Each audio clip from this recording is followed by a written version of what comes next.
Hello guys, this is your friend Naruto What If Hub 2.0 and we are back with a new fanfic. Which is What If Naruto and Sensei Love with Each Other, Part 1, Naruto X Tsunade.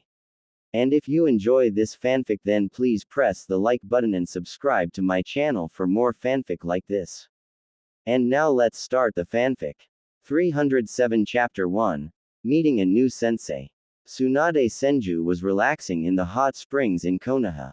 She never thought that she would be back in this place after she lost all that she has, but Shizune wanted to visit. How could she say no to the person that has been with her since her fiancé and Shizune's uncle, Dan, died during the Second Shinobi World War?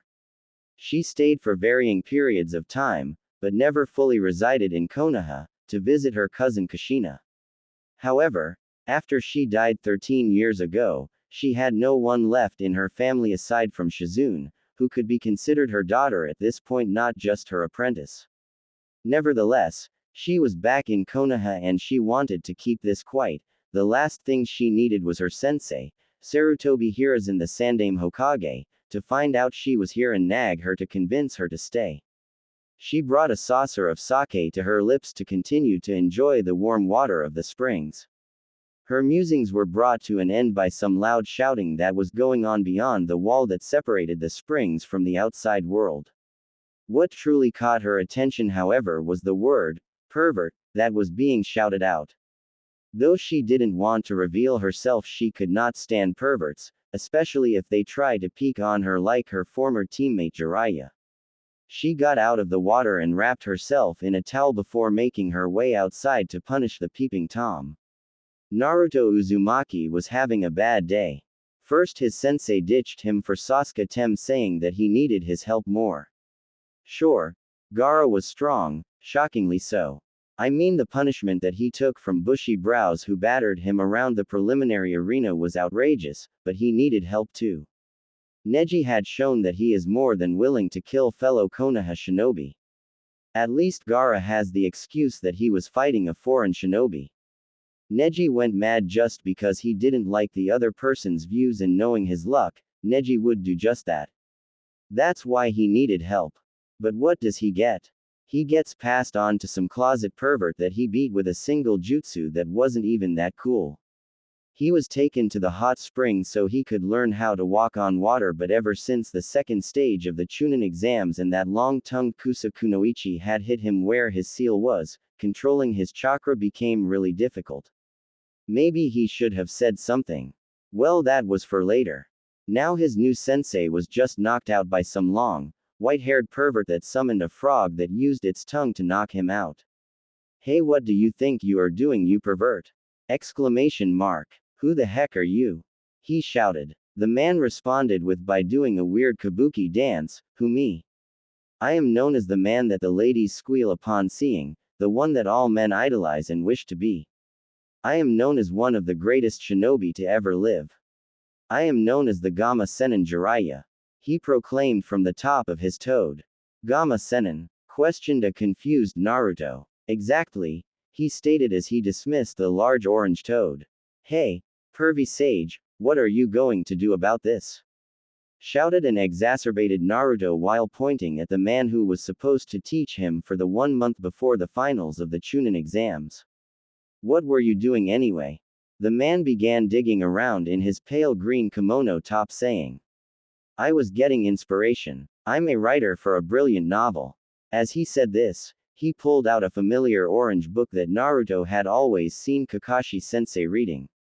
Oh, that's, stated Naruto. Oh ho, you know this book, do you? I've gotten quite famous here, he, thought the man with a wide grin. That's not a novel. That's some perverted piece of crap, you pervert, shouted a now angry Naruto. The man rushed forward to get into Naruto's face. Fool. I'm not just a pervert. I'm a super pervert, the man bellowed to the heavens. More importantly, what are you going to?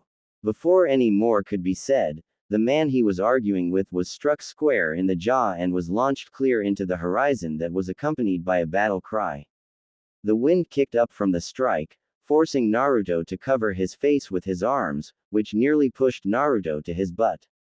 He turned to see who struck the pervy sage to see a woman, fair-skinned woman of average height with hazel eyes and a curvaceous figure with the largest bust he had ever seen that had some kind of green crystal gem necklace on a black cord, that had a pearl on each side of the gem, nestled between them, with smooth legs and long blonde hair that fell almost to her mid-back while wearing nothing more than a bath towel to cover herself.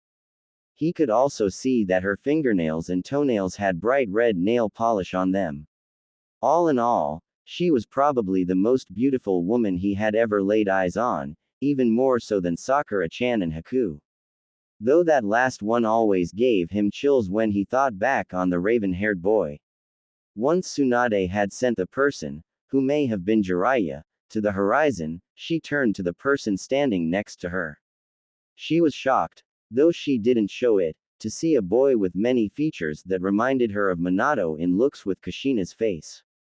No way, she thought. A second later the boy seemed like he was going to speak. If he was speaking with Jiraiya, the boy would undoubtedly be a pervert himself, so she prepared to knock the boy out until he spoke. Whoa, that was so cool. You defeated the man who defeated my sensei in a single hit. You even sent him flying. That's so cool. He nearly shouted, but his enthusiasm seemed to remind her of someone she didn't want to remember. Hey, cool it, Gaki. Quit bouncing around. Naruto turned to her with a glare. Hey, my name is not Gaki. It's Naruto Uzumaki and I'm going to be Hokage. And since you beat the guy that beat my sensei, you should be the one that trains me for the Chunin exams. The words the boy spoke struck another chord in Tsunade's heart. Over this boy she saw an image of her little brother who this boy, Naruto, bore a striking resemblance to. Tsunade seized up for a moment before regaining her composure. No, was all she said as she turned and began making her way back to the hot spring. Naruto looked shocked before he spoke again. What? But you have too. That pervert knocked out the guy my sensei passed me off to and you beat the pervert, so clearly you have to train me. Plus, you are super strong, Oba-san.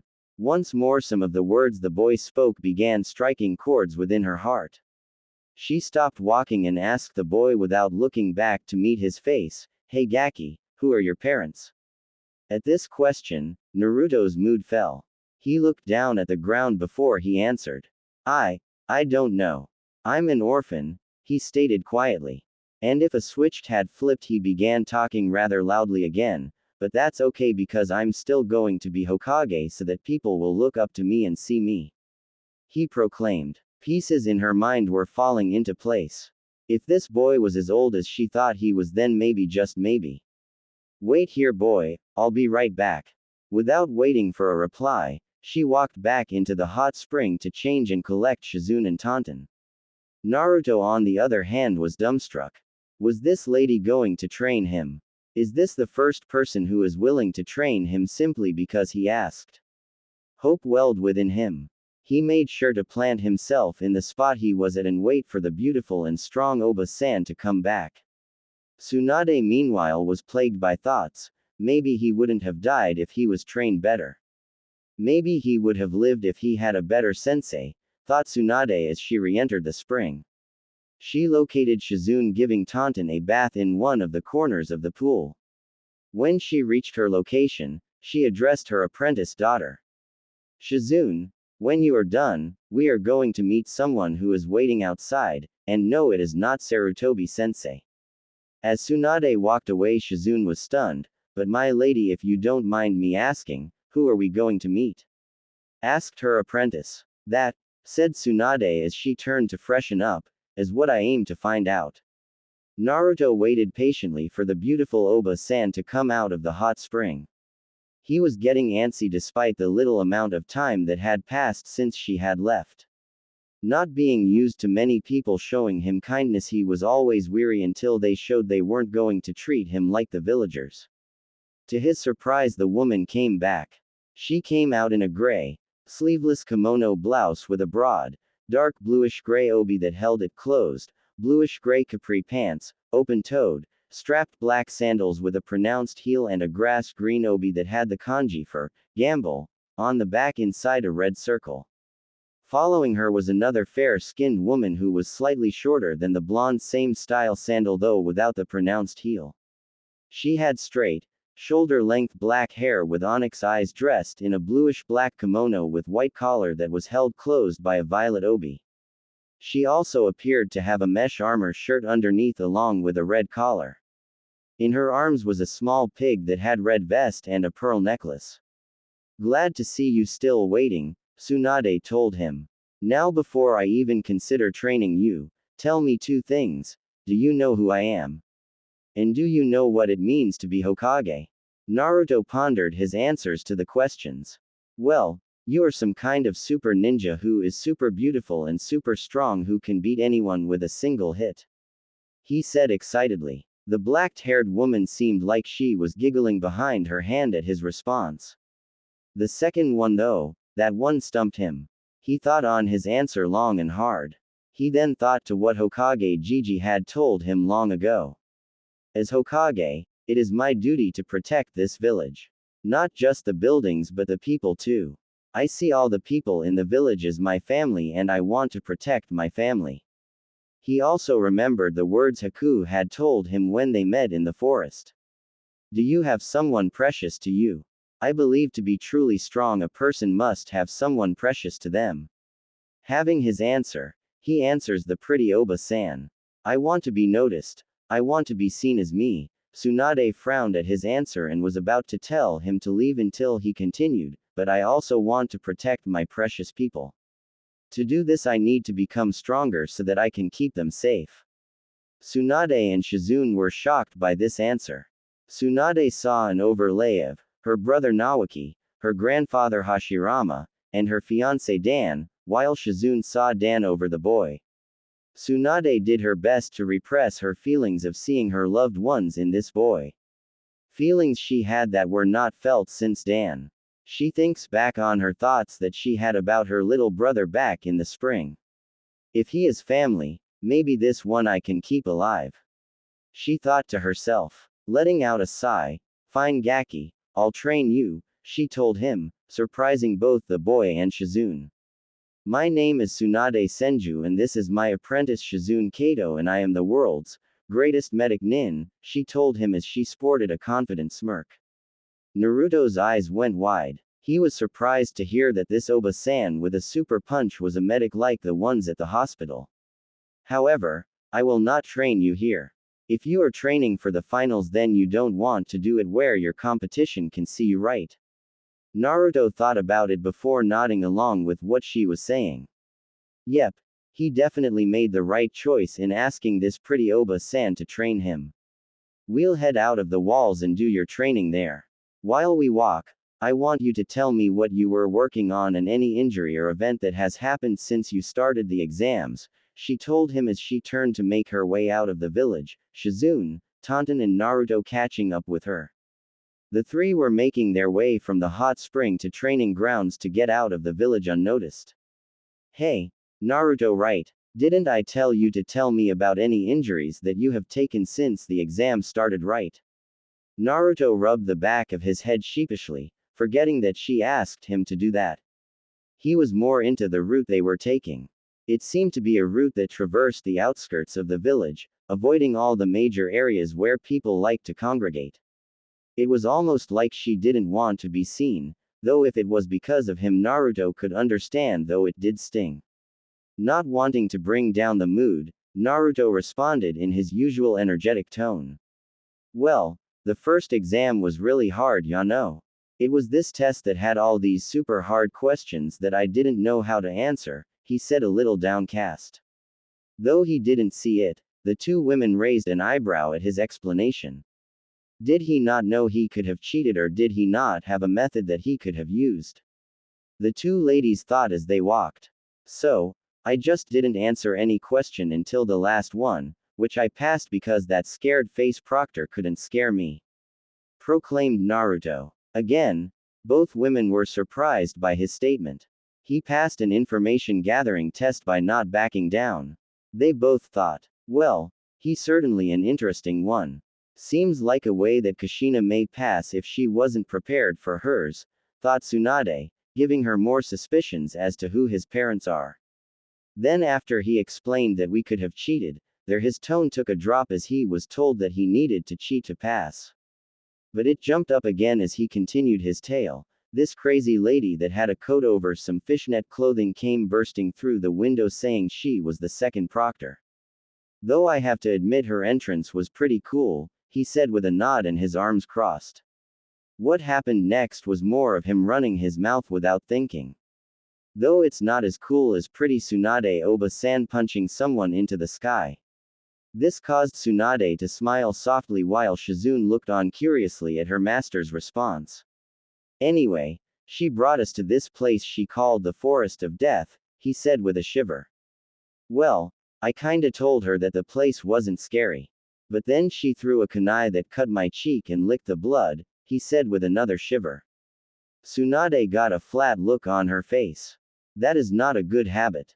She could end up ingesting something poisonous or toxic if she does that to the wrong person just to intimidate a genin of all people, Tsunade thought with a groan. Then after she licked my cheek, some other lady with this super long tongue, like it was so long she actually used it to hand the crazy proctor her kunai with it, came up behind us with this creepy smile, he said as a chill went down his spine.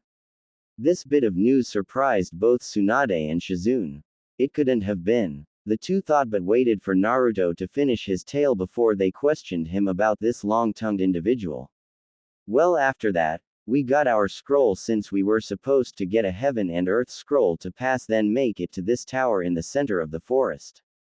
When we got a little way into the forest, we had to make a stop, he said with a slight blush as he looked away. Well, I got captured, but it wouldn't have been an issue if he would have fought me fair and square, he said with a huff. Well, after I beat the guy and chased him off, Sasuke Tem said we should get a password. Here his anger grew a bit. Of course, the Tem picked something that he knew I wouldn't remember. After that we were hit with a large wind blast that sent me flying through the forest. When I landed this giant snake ate me, he said with a shudder and a pout. For the other two, however, this made their suspicions grow. If it was Orochimaru, he attacked this boy and his team. I can't believe he survived if it was him. The two thought in unison. After the thing ate me, I made it cough me up by creating so many cage bunshin until it exploded, he bragged as stood proudly before catching up to the two. After that, I rushed off to find my team. Well, he can certainly be creative, Tsunade thought. Well, when I found my team, that creepy long-tongued lady was wrapped around the tree rushing at Sasuke. With that statement the two laid his suspicions, and Tsunade's growing fear for someone who may be family, were confirmed. He is here. And yet we have yet to be confronted by an Anbu or Sarutobi sensei. Has this village become lax? Questioned Tsunade. Well, to save Sasuke I heroically threw several kunai in front of that freaky long-tongued lady which stopped her. Then for some reason Sasuke wanted to give up our scroll to that freak. I mean, come on. Just because some is stronger than you doesn't mean you give up.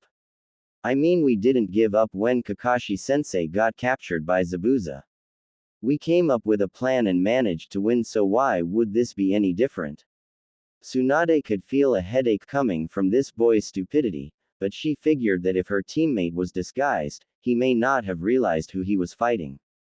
And if she heard right, he also survived fighting Zabuza Momochi, the demon of Kiri. This boy's luck is insane. Maybe I should bring him with me when I go to a casino next time, she thought as a glint appeared in her eye that didn't go unnoticed by Shizune. Well, before he could give up our scroll, I caught it and punched him in the face. Then the freak summoned another large snake that slammed its head down on the branch we were standing on before throwing me up into another one. Well, it tried to eat me. That was when I got angry and punched the snake. I actually bruised its nose. With one punch. Kind of like you, Oba-san, Naruto proclaimed. So, he's the boy Minato sealed the Kyuubi into. Well, I know he was selfless and Kushina was due around that time. There is one true way to be sure, but I won't know until his chakra control improves. Also, that sounds like what happened when Kushina was younger. When she got angry, She drew on the Kyuubi's chakra, even if it was by accident. Tsunade thought. Well, after fighting with the giant snake, it attacked a frozen Sasuke, like a coward. To save him, I shielded him with my back while stabbing it with 2 kunai in the nose, where I called him a scaredy cat, because he refused to fight. After that, the freaky tongue lady used her long tongue to wrap me up. She then used this jutsu, a 5-something seal, and slammed it into my stomach, then I passed out. If he still has the seal on, it's amazing that he can even move, though knowing how stubborn Kushina was, she would force herself to continue on no matter her injuries, she thought with a fond smile. Well, after I woke up, we made our way to the tower, which we barely made it to. After that we fought in the preliminaries, as I guess there were too many of us for the finals. At this, Tsunade interrupted him. Listen, kid, I know that you'll probably want to tell me all about your friends, but I'm training you, not them. So, tell me if you have any injuries still and if that seal is still on you. Nodding his head, Naruto continued his tale. Well, even though I fought Kiba and he got some lucky hits in, I heal up pretty fast, so I don't think anything is wrong. Tsunade raised an eyebrow. Did you not get checked out at the hospital? Naruto looked down at the question, which surprised the 2 women. I don't like hospitals too much, I haven't had the best time there, he told them cryptically. If what happened I suspect did, then the staff has certainly fallen in quality since I ran the place, Tsunade thought angrily. As for the seal, well, I still haven't told anyone. Actually, you're the first people I've told. Not even my sensei knows, he told them, half embarrassed, half sad. When Sasuke was injured, Kakashi sensei immediately checked up on the Tem. Even took him to the hospital after his fight. Even after his own fight, he didn't ask if he was okay. Sure, he healed fast, but it would have been nice to show he cared. So, he passed the preliminaries despite having a seal that basically made molding chakra impossible. Well, I'll give him this, he certainly is tough and never gives up. Every time he seems to get put in a bad situation, he doesn't quit. Hopefully this won't backfire for him, Tsunade thought. Shizune had her own thoughts on the matter. He reminds me of how Tsunade-sama described the Shodai when he was alive. Maybe he can help heal the wounds in Tsunade-sama's heart. We are here, Tsunade told the group. Naruto looked around and saw that they were next to a riverbed in the forest that was bordered by a heavily rocky bank on each side. There appeared to be some large boulders and a wide variety of plants near the trees. He turned his attention back to Tsunade. So, before we get to your training, there are going to be a few things we have to do. First, you are going to tell me what it is your last sensei was having you work on. Second, I am going to give you a full medical checkup to make sure you have no lasting injuries you may not know about, and third, I am going to remove that seal you have on you. Before you ask how, my grandmother was a seal mistress and taught me quite a bit.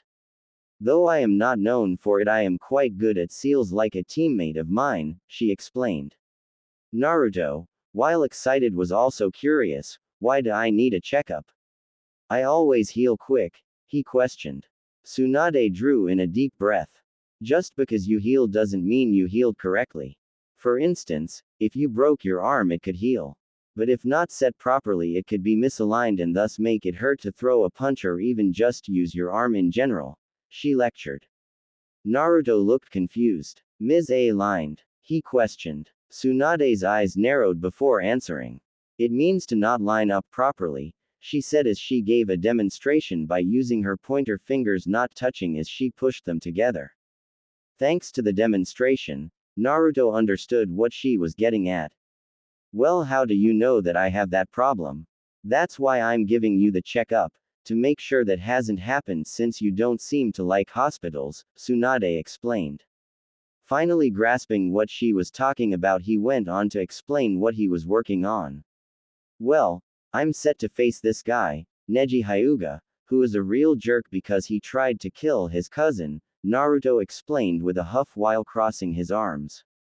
So, the closet pervert said he was going to teach me how to walk on water, which is what I was doing until I saw that white-haired pervert peeking in on the hot spring, then after that I met you. He explained. Tsunade pinched the bridge of her nose. Did he tell you anything else he was going to train you in? Naruto just shook his head. Tsunade let out a grunt of frustration. He is set to face a Hyuga and all he was going to get was chakra control training.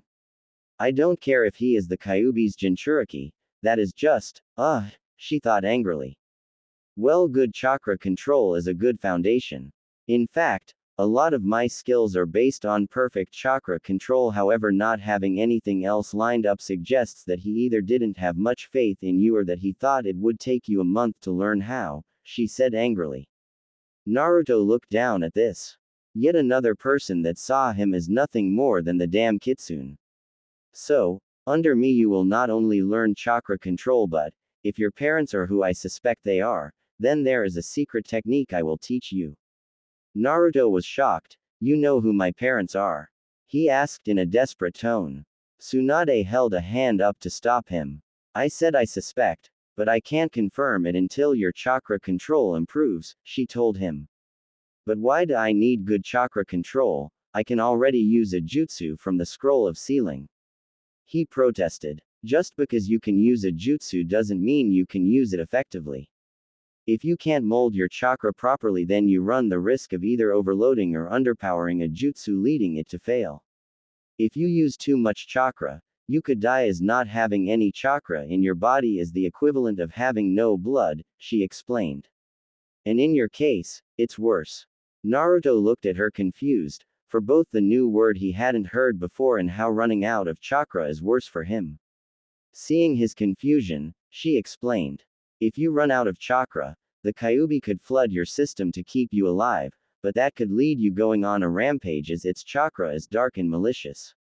Naruto was surprised that she knew about the Kyuubi and the effect his chakra can have on him. He began to quake in fear that maybe she was going to hurt him or turn him away. Seeing his expression, Tsunade spoke. Yes, I knew you held the Kyuubi, and no, I don't care. I knew someone just like you, and the kitsune did not define her. She perceived and became one of the strongest kunoichi I knew. Heck, sometimes she could even give the Yondaime a run for his money if he wasn't using his Hiraishin.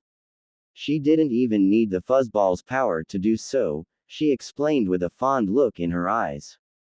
Naruto was shocked. If she knew someone like him could be strong enough to rival the Yondaime, then his dream of becoming Hokage was achievable then. Really? Was she really that strong? Smiling down at him, she nodded. Yes, she was. She was also headstrong, stubborn, and had the will to never give up. The more she talked about this person, the more Naruto suspected he would get along really well with this woman. With this, his excitement exploding out of him. Hey. So Oba-san, what are you going to teach me? Well, the first thing I am going to teach you is chakra control, since that is the basis of what I use. I will also teach you how to fight without taking a hit. Since you are fighting a Hyuga, taking any kind of hit could prove fatal. And the last thing I'll teach you is physical conditioning, and not just working on your speed and strength. We will be working on flexibility and proper diet. Naruto looked at her confused. What does diet mean? It means what you eat. What does what I eat have to do with anything? Tsunade let out a sigh.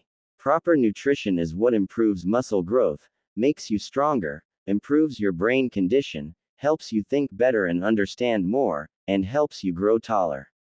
Having a proper diet can improve a shinobi's ability to survive on a mission, she explained. Well, I don't need anything but ramen, Naruto said while nodding his head. Listen, Gaki, you may love ramen, but if it is all you eat, an opponent you face who has been eating a proper diet and is just as skilled as you will beat you, since his body has been properly fueled. Imagine training as hard as possible only to realize that your opponent wins because he was eating better than you. That would certainly make you memorable Hokage, but not a strong one. Tsunade used the same explanation she used on her brother to get him to eat properly, and seeing the look on Naruto's face, it seemed to still work. Under great protest, Naruto relented. Well, let's get started, she told him. Take off your shirt and jacket and I'll start your examination. Following his new sensei's instructions, he removed his top and stood before her. Her hands glowed green unlike the usual blue. Hey Oba-san, what's that? Quirking an eyebrow, she answered him, This is medical chakra, something that can be achieved with excellent chakra control. Didn't they teach you this in the academy? Naruto looked a little nervous. I may have missed that lesson, he chuckled. Well then, I guess we're going to be filling what else you missed over this training. Everything I will teach you will require you to be quite knowledgeable, she told him. Naruto began to panic. I'm not great with studying, he laughed off. Tsunade and Shizune's eyes narrowed. Well, that's not an issue. Using your cage bunshin, we can make sure you will build good habits. Naruto's face scrunched up in confusion. Tsunade let out a sigh before she explained. The cage bunshin no jutsu was invented by my granduncle, the Nadaime. The jutsu allows the user to receive all the memories that their bunshin gain over the course of their life, though they can cause a feedback overload that could harm the user's mind if they use too many or dispelled at once or kill the person due to how much chakra they use, she explained. Naruto's eyes widened at this revelation. Why didn't anyone tell me about that? Tsunade looked at him with a quirked eyebrow as she began her diagnosis. That warning should have been in the scroll when you were granted access. Naruto turned his gaze away from her. In response, she narrowed her in suspicion at him. How did you learn the move? Naruto was hesitant to answer. Shizune tried a different approach. Setting down Taunton, Shizune placed a comforting hand on Naruto's shoulder. Naruto-kun, we can't help you if you don't talk to us. You can trust us, we won't judge you. After a moment of silence, Naruto told the two how he failed the Bunshin no Jutsu portion of the academy and that his former sensei had tricked him into stealing the scroll of sealing and learn a move from the scroll that he would pass a special test. When pressed why no one helped him learn either chakra control to help him learn the Bunshin no Jutsu properly, he reluctantly told them, I was always kicked out of class, sometimes for asking a question, other times for trying to participate. Anytime I would ask for help, the teachers would say I was being a nusha. A nuisance. Shizune finished. Yeah, Naruto confirmed sadly. By this point he had his head down while tears brimmed in his eyes. Shizune hugged him, which he returned, while Tsunade went over what she learned. This child is greatly malnourished. If I had to bet, the chakra of the Kyuubi must be healing that. If he is an Uzumaki, then his genealogy and the Kyuubi's chakra are healing his malnutrition, thought a seething Tsunade, remembering that this was not what her grandfather wanted for children in this village. Taking a deep breath, Tsunade spoke to change the subject, though now she has a better understanding of why he doesn't understand certain words and concepts that should have been covered in the academy. Well, now you know more about the jutsu you learned from the scroll. We will be using this for everything but physical conditioning. We'll get started once I get that seal off of you. Now raise your hands up and prepare to feel some pain. Naruto was released from Shizune's hug and wiped his eyes. Thank you. For what, Naruto-kun? Asked Shizune. For listening and helping. This time Tsunade hugged him.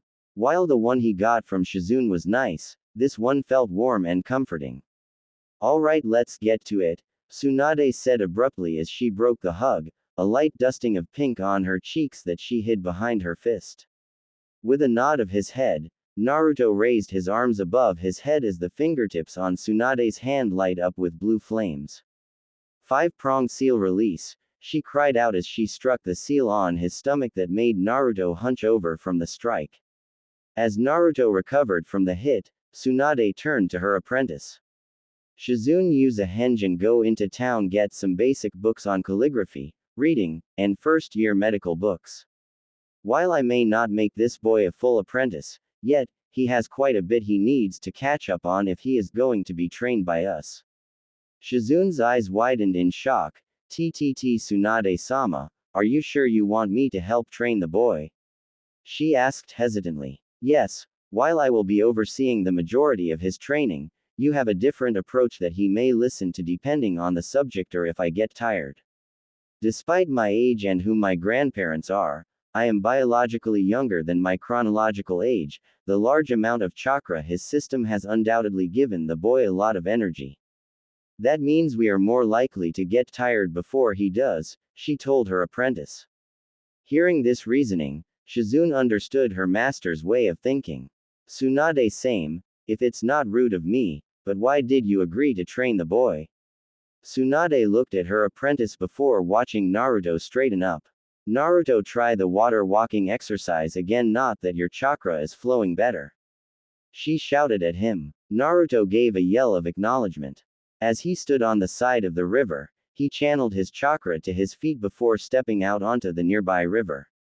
Call it a feeling, Shizune, she answered her apprentice as they watched Naruto perform the exercise effortlessly, and if what they were told was true, he was almost able to do the exercise with his chakra flow disrupted. Now with it flowing properly, he was able to do it flawlessly after using a hand sign to channel his chakra, which was stunning. While it can be improved to be done on instinct, doing what he did with less than an hour's practice shows just how much potential the boy has. Shizune returned to the riverbed to quiet the sight. While she had gone back to the village and got the texts that Tsunade had asked her to get, as well as lunch, she saw that Naruto had created well over 100 cage bunchins working on both the tree walking exercise as well as water walking. There was even a few working on separating different color sand in his palms. Shizune had to wonder where they got gray sand. Leaving that for later, she looked out to the two who were standing on the river while Naruto was going through taijutsu katas for the Tsunade's personal style, which relies on heavy strikes and evasion. As she often said, a medic that is taken out is useless to their team, so it is important that a medic never take a hit lest they risk the life of their squad. Breaking herself from her master's lessons, Shizune called out to the two, Tsunade-sama. Naruto-kun, I'm back and I brought lunch. She yelled as she held up a convince store bag. Naruto was about to run over until his collar was grabbed by Tsunade, who used the hold to lift him from the water as she appeared to lecture him. He gave a pout before he seemed to relent and she set him back down on the water, though she didn't let him go until he had applied his chakra to the bottom of his feet. He called out to his clones, hey guys.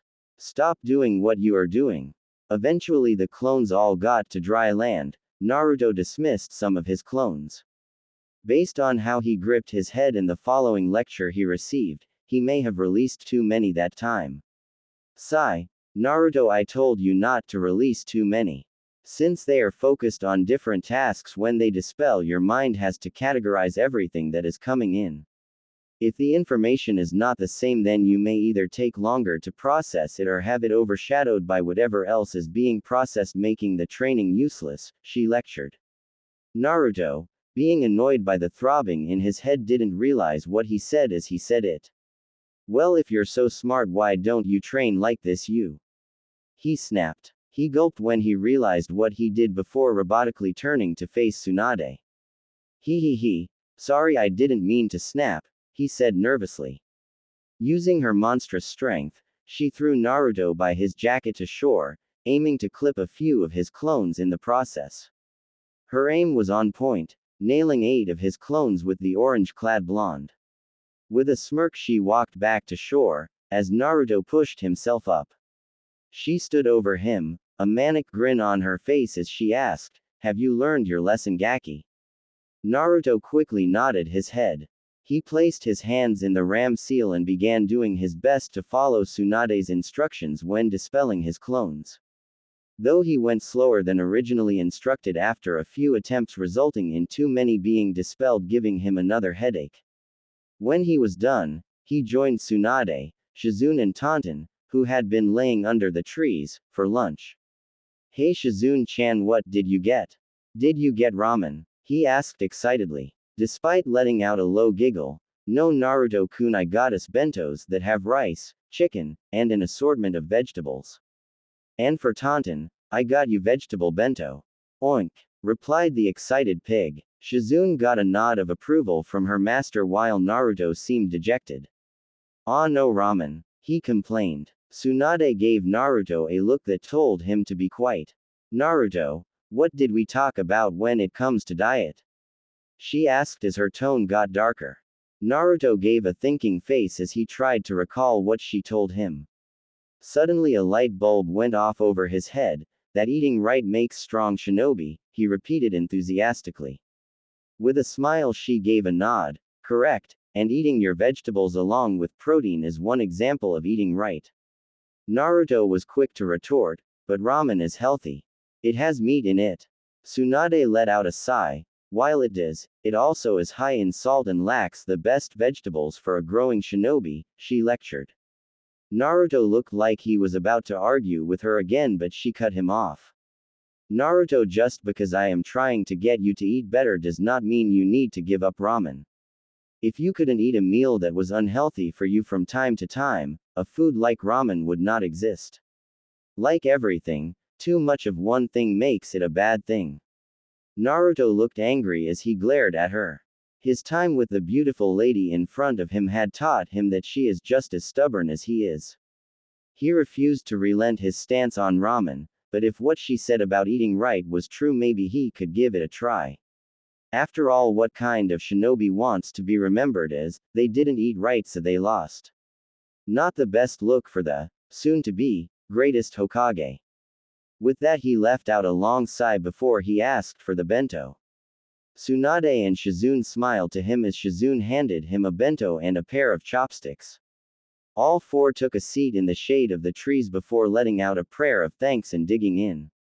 While eating, Naruto had to admit that the vegetables he was eating definitely tasted better than the ones he had before. Though he was curious about something. Nay Tsunade-chan, why are you having me focus so much on chakra control? Like, I get that you said it was like the big thing you used in all your techniques, but like, why focus on it so much?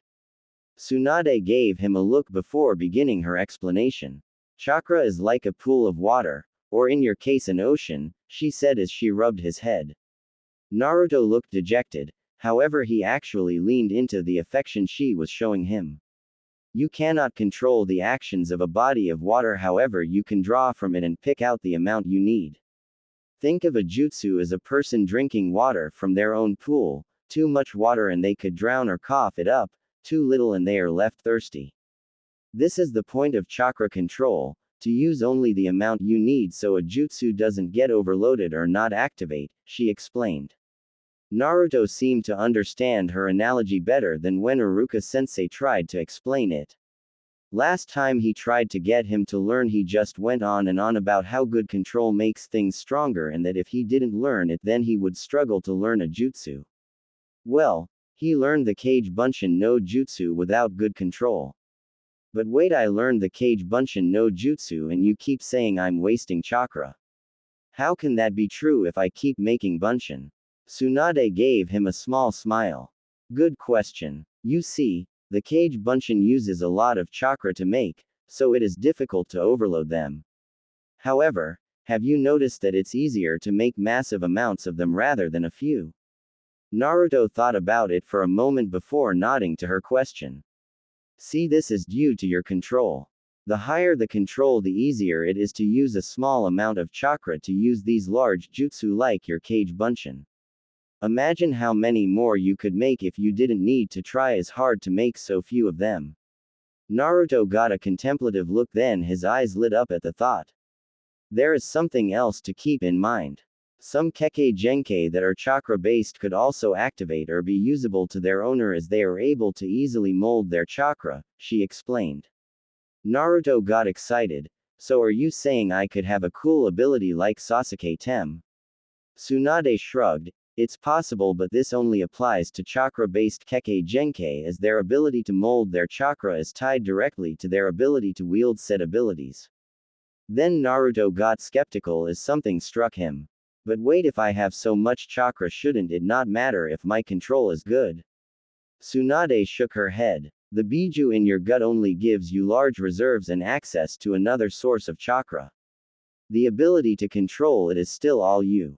No matter how much chakra you have, if you can't control it, your instincts won't manifest the ability as it could result in its user's death. And in your case, running out has different side effects. Like I told you, if you run out, it will flood your system and make you lose control.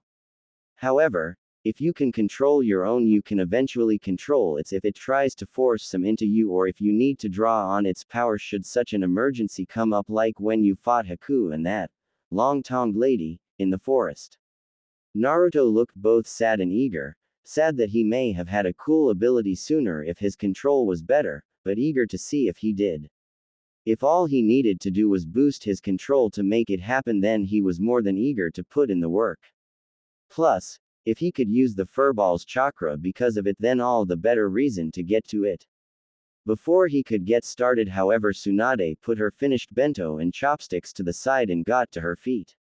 If you need more of an incentive, then if you can get your control to my standards, I'll teach you how to do this.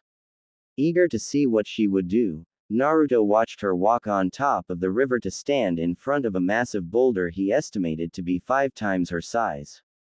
He watched with rapt attention as she struck the boulder, shattering it to dust. Naruto was awestruck.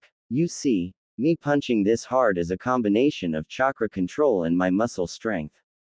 While we may not be able to get yours this high by the finals, I can definitely show you how to do it with chakra if you get your control high enough. Naruto was practically jumping out of his skin. He could see it now. He punched Neji Tem and Sasuke Tem so hard he'd send them flying out of the arena. With the biggest smile he could have, he shouted, "Then what are we waiting for? Let's get back to it." She gave a smile to match his enthusiasm. Well, he is certainly eager, I'll give him that. Though I suspect that all that chakra has given him a form of ADHD based on the way he acts. He must have so much that it fuels him like a squirrel on caffeine, she thought to herself. Okay, however, this time we are going to do things a bit differently. Like I told you before, I am a medic nin, so you will be learning this as well. However, before we start there, Shizune is going to be helping you understand everything you had missed out on in the academy and before. To do this, I want you to be as honest with either her or myself as possible when we teach you. No question is too dumb or stupid, and asking for help is one of the tenets of a Konoha shinobi, which is seen in our teamwork. If you can't ask your fellow Konoha shinobi for help, how can you rely on them to have your back when it comes time for a mission? Naruto looked hesitant to agree, but after a bit of time, Shizune's kind words of encouragement, Tsunade's encouraging smile and pinning glare, he relented. Oh, okay, I got it, pretty Oba-san. Tsunade smiled and gave an approving nod. Okay, with that settled, make 150 kg bunchins and I'll give you instructions from there. With a nod, Naruto made his bunchins. When the Sea of Orange came to existence, they all looked to Tsunade for instructions. Okay, 50 of you are going to go with Shizune for studying. Remember, don't diversify into too many subjects at one time. Too much information at one time could mean that he doesn't learn at all. Also, to all the Naruto bunchins. Remember to ask questions if you don't understand. You will do yourself more harm if you don't understand and don't ask for an explanation, she reminded. Shizune and the clones nodded. They went to tree line where Shizune used Doden release to make some desks for the bunchins to kneel at before cloning the books she brought, so the bunchins could each have a copy as she taught. Tsunade turned to the remaining bunchins. All right, 10 of you come here, she called over.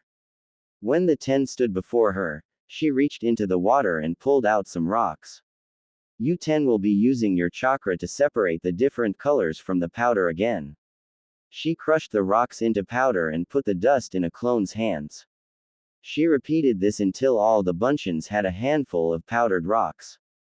Go sit on the riverbank and concentrate. You don't need to do this quickly yet, for now focus on just doing it correctly. Speed will come with practice, she instructed. The clones nodded and got to work. Now for the remaining bunchins, I want you to divide into 2 groups of 45. She waited for the groups to divide themselves, though there were times that she needed to intervene to prevent the bunchins from dispelling each other due to disagreements. All right, the group on my left, she raised her left hand to speed this up, will go back to tree walking with the same instructions as before. You will run, and when you can run without concentrating, you will walk, And when you can do that without concentrating, you will float a leaf with your chakra in your hand. While you may not get past this point today, if you do, put them on different parts of your body. The best way to know when you succeed is the same as before, you can do it without thinking about it. The clones nodded before going away from the group Shizune was teaching and began their part of the training. She turned to the remaining group. You lot will be doing water walking with the same instructions, however the order for you is reversed. You will walk, then you will run, you will then add the leaves.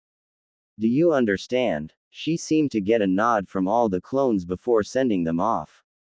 Tsunade turned to the real one. Now you and I will go back to taijutsu on the water. With your large chakra pool, doing it this way will be the quicker way to get your chakra control to where I would like it to be. Naruto looked like he wanted to ask a question but also looked like he was holding himself back. Remember, I told you that were no stupid questions, so if you have one, ask. Taking a deep breath, Naruto asked his question, why not have clones work with me on the taijutsu katas? If they can transfer the memories back, shouldn't that help me learn the style quicker? Tsunade smiled at the question. Good question, she complimented. Theoretically it could, however we have already split how many different sources you will be gaining knowledge from, especially with the set Shizune is teaching. Also you don't have the best habits in taijutsu, which I suspect is from your former instructors, so until I am sure that I have helped you correct what they taught you that was wrong as well as ensure that you can do each movement correctly, you will not be using bunshins to aid you, for now. If you practice a style or train with bad habits, they could leak into what you are trying to do and erase all the progress you would be making or prevent you from making any, she explained. Naruto seemed to appreciate the answer. Now let's get to it. If you want to use bunshins to help you learn this, then the more solid your form is, the quicker you can use them to help you.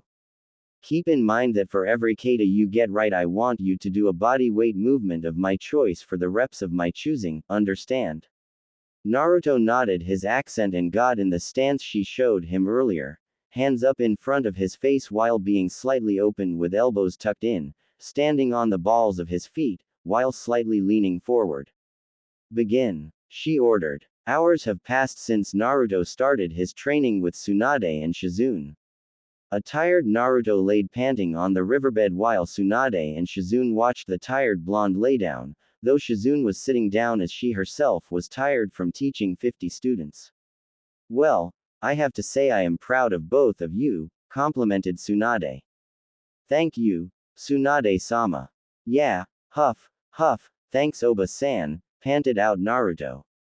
Well, let's get going. We can't stay out here without camping gear, and I really prefer to take a shower after today, commented Tsunade.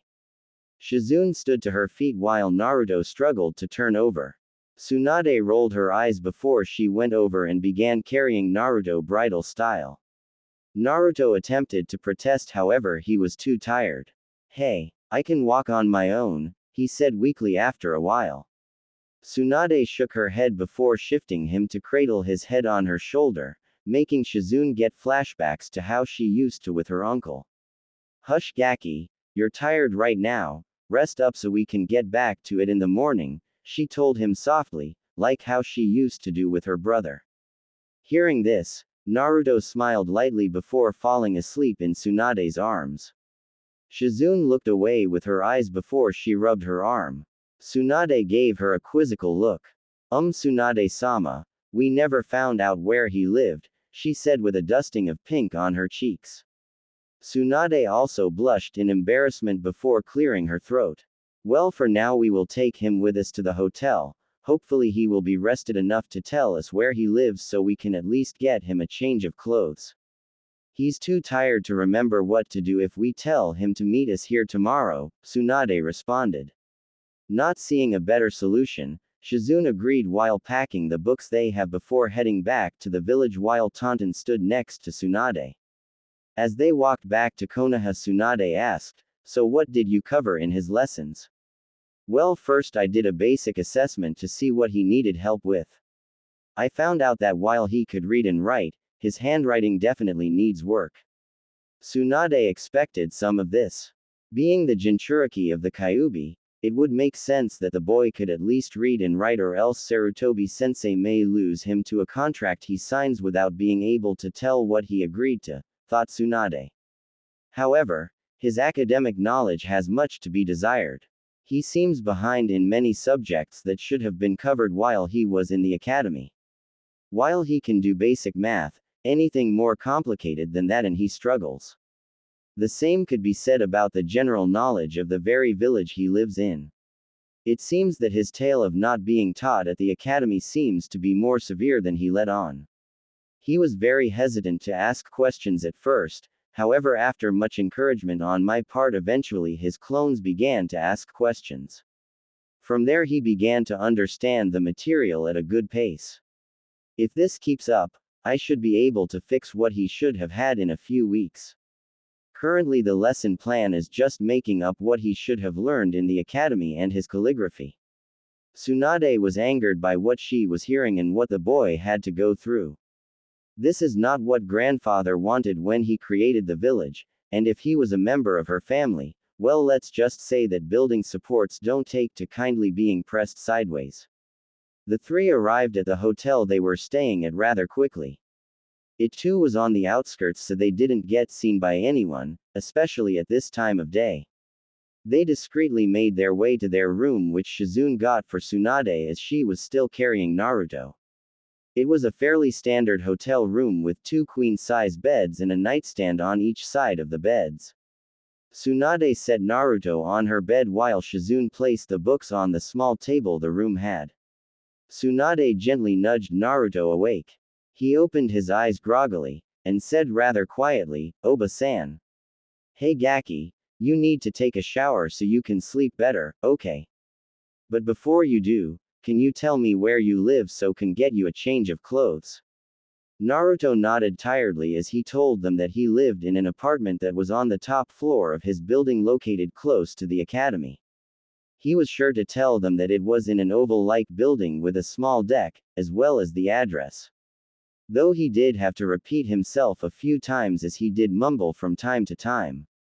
Once they got his key, Tsunade sent him to shower. "Shizune, you stay with him. I'll go get him a pack so if this happens again, we won't have to worry about it."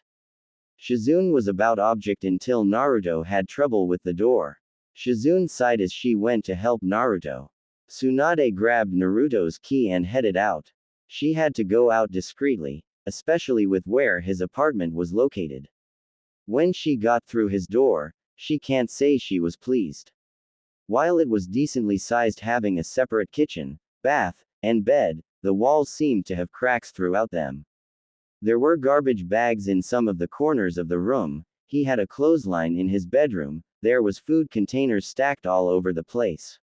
If she had to guess, this place was in good condition when he got it, but it seemed like no one checked in on the boy to make sure he was doing all right. This place is in desperate need of repairs. It also seems like this kid has no sense of cleanliness. Did anyone look after him while he was younger, or was he just left on his own? That makes no sense. Surely someone would have taught this kid basic cleanliness or at least checked on him, thought Tsunade. She made a cage bunchen of her own that at least got rid of all the trash. At least he dusts and scrubs the place down, though something tells me he doesn't use sanitizers, she thought as she began to pack a backpack she suspected he used for missions. Once the bunchen left his apartment and threw the trash out, she made her way back to the hotel. When she arrived, she saw Shizune trying to convince Naruto to not put on his dirty clothes. "Hey Naruto, I brought you some clothes. Put a clean set on then get to bed, okay?" Naruto nodded tiredly before going back in the bathroom to change. By the looks of things when he got out, he seemed to have brushed his teeth as well. With this, Tsunade all but pushed Shizune into the bathroom, saying she was the more exhausted of the pair, so she needed to go next. Tsunade-sama sure has changed when she met this boy. She hasn't complained about not having any sake since the start of his training. I know it has only been a day, but I can't help but think what effect this boy has on her, she thought as she freshened up. When Shizune came out of the bathroom, she noticed Tsunade sitting in a chair watching over Naruto as he sleeps.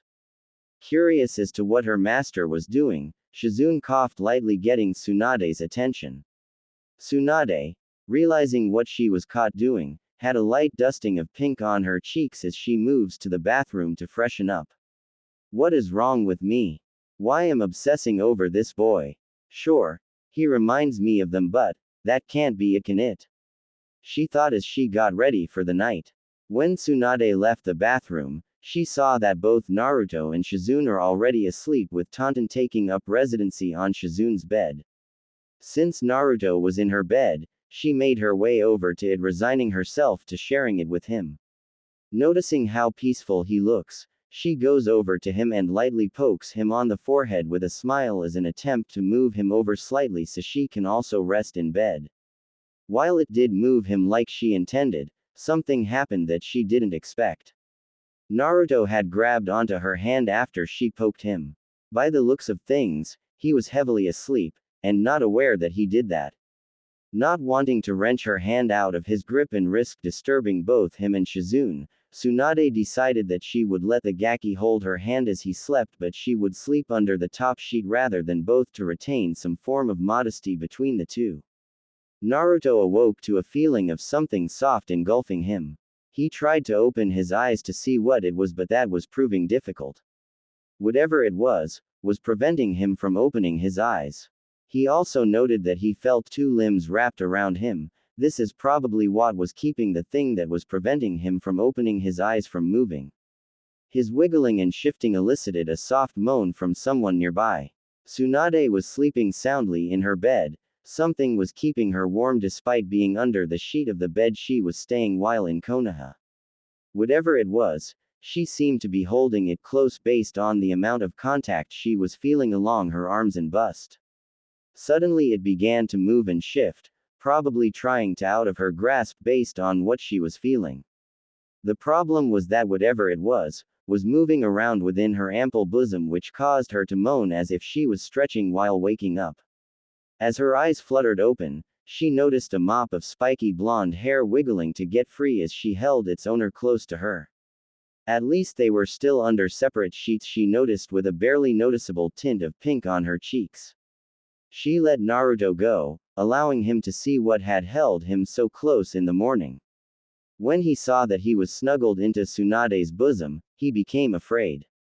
He was afraid she would hit him for being a pervert like she had seen him do to that white-haired man.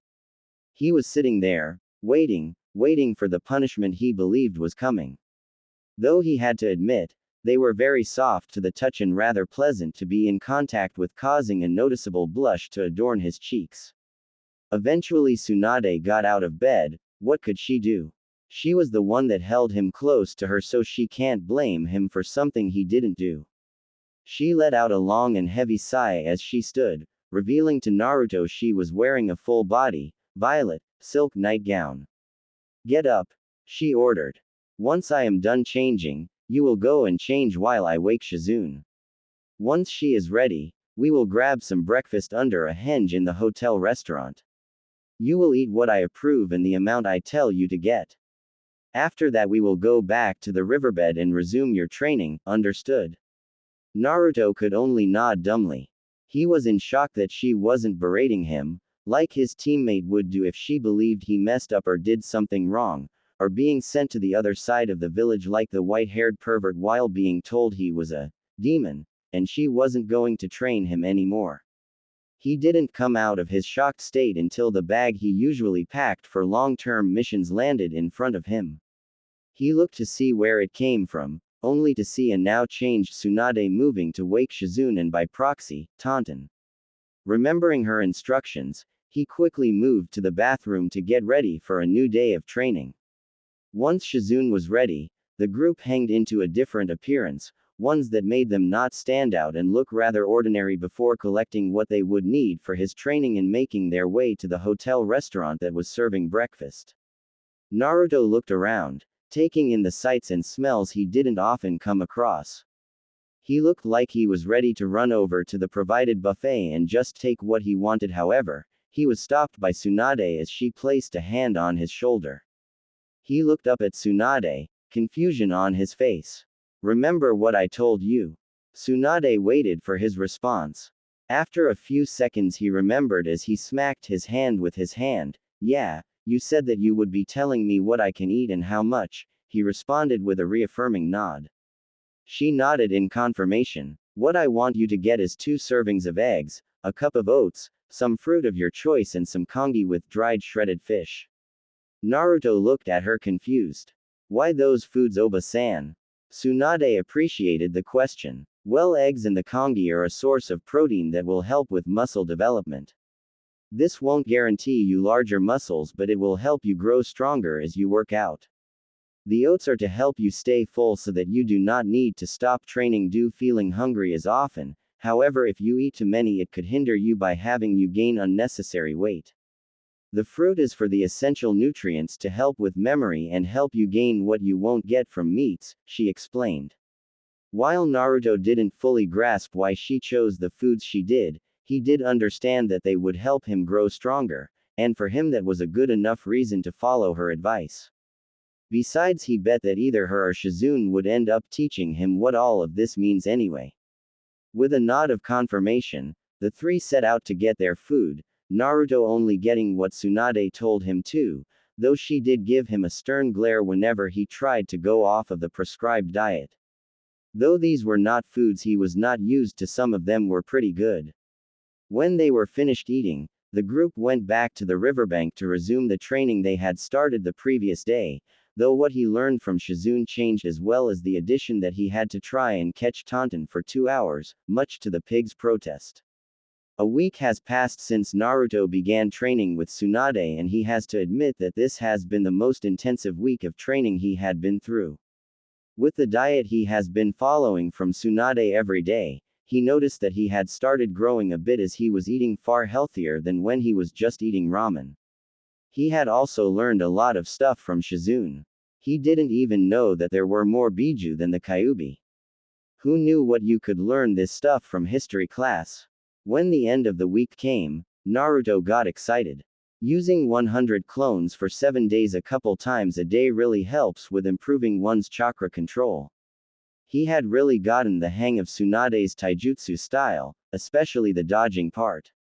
He also learned to not call Tsunade Oba-san crazy, it gets her more riled up. When his control was dubbed good enough, Tsunade started to teach him her chakra-enhanced strength. He also noticed he was not tiring as easily.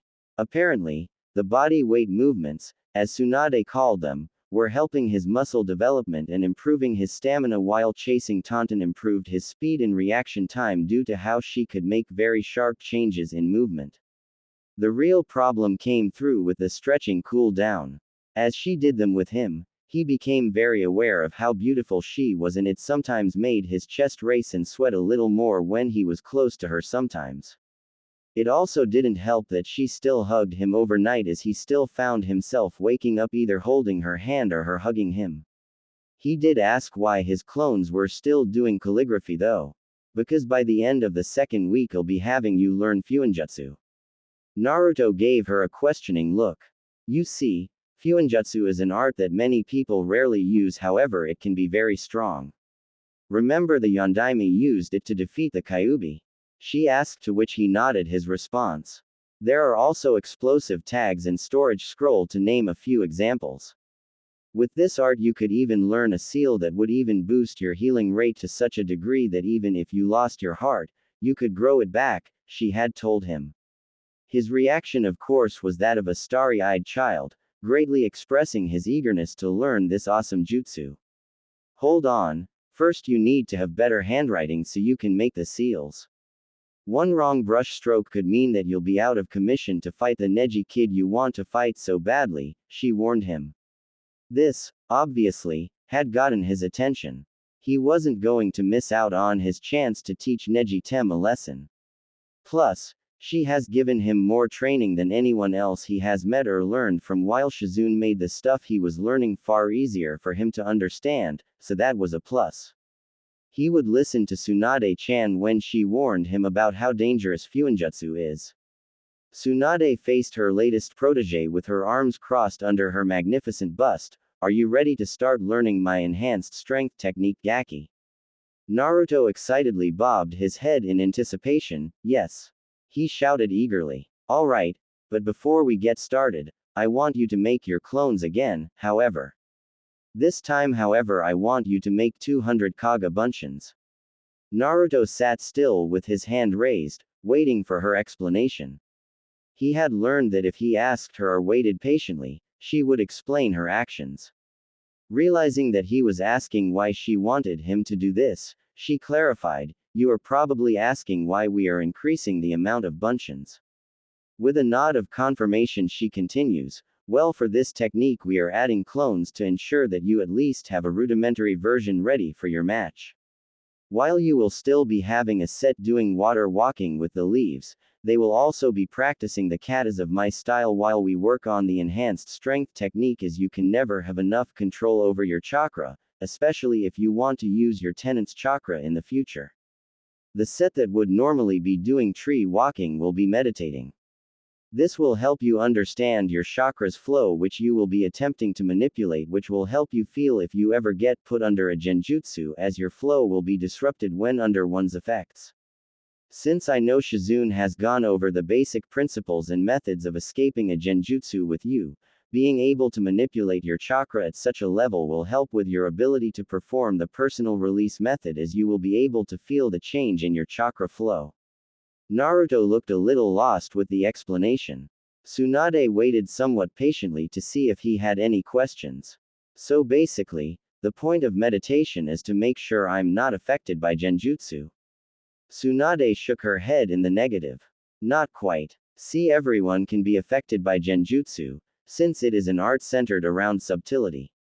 What it will do, however, is help you recognize one by your chakra flow and make it easier for you to escape," she clarified.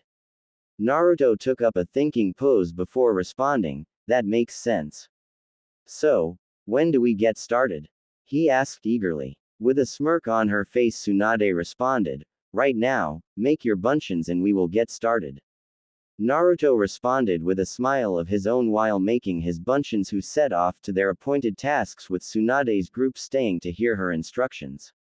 "Alright, each of you take up positions along the side of the cliff. Make sure you are evenly spaced between each other."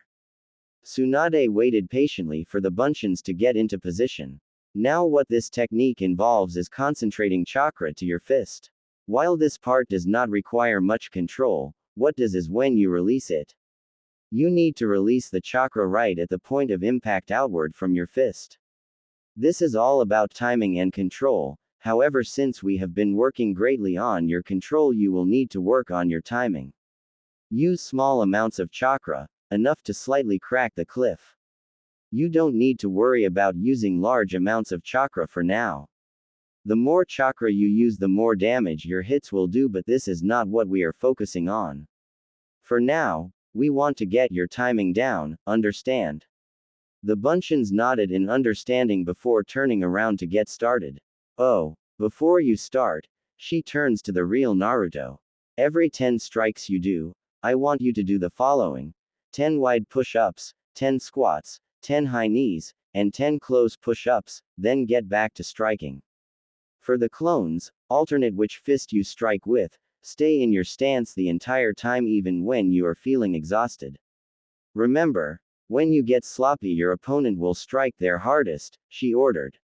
With that, the clones and Naruto got in their stance and began striking the cliffside. In the meantime, Tsunade made sure that the clones that were separating different colored crushed rocks had their material before staying mostly with the clones that were practicing their katas, ensuring they are keeping their form proper as they practiced. The bunchins with Shizune have recently just finished the basics that Academy had went over.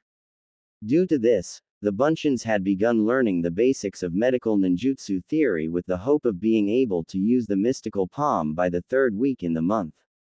Partway through the week, Naruto brought up something to Tsunade's attention while they were eating lunch. "You look like something has your attention, what's up?" Naruto looked a little confused before telling Tsunade and Shizune what's on his mind. "Well, something weird has been happening, I guess, with the clones that are meditating. It's like they can see these patches of blue around them. The blue patches also seem to have different levels of intensity, he told them. Shizune and Tsunade looked curiously at him, both suspecting the same thing. Tell me, Naruto-kun, do these patches move as if they are alive? Naruto had to think about it for a bit. Yes. I sometimes see two moving a lot while some of them seem to have concentrations around certain areas like they are trying to use the blue energy, he told them. Naruto, you access this ability through meditation, correct? Naruto nodded in confirmation. I want you to mediate for me, then let me know when you start to see these blue patches, Tsunade ordered. After a while Naruto let Tsunade know that he can see them, though there aren't as many as when his clones were meditating. That's fine, tell me, do you see two patches close to you? Yeah, one is really bright while the other doesn't seem as bright, he relayed. That statement confirmed for the two women that Naruto was a censor, however they were curious how powerful this ability was.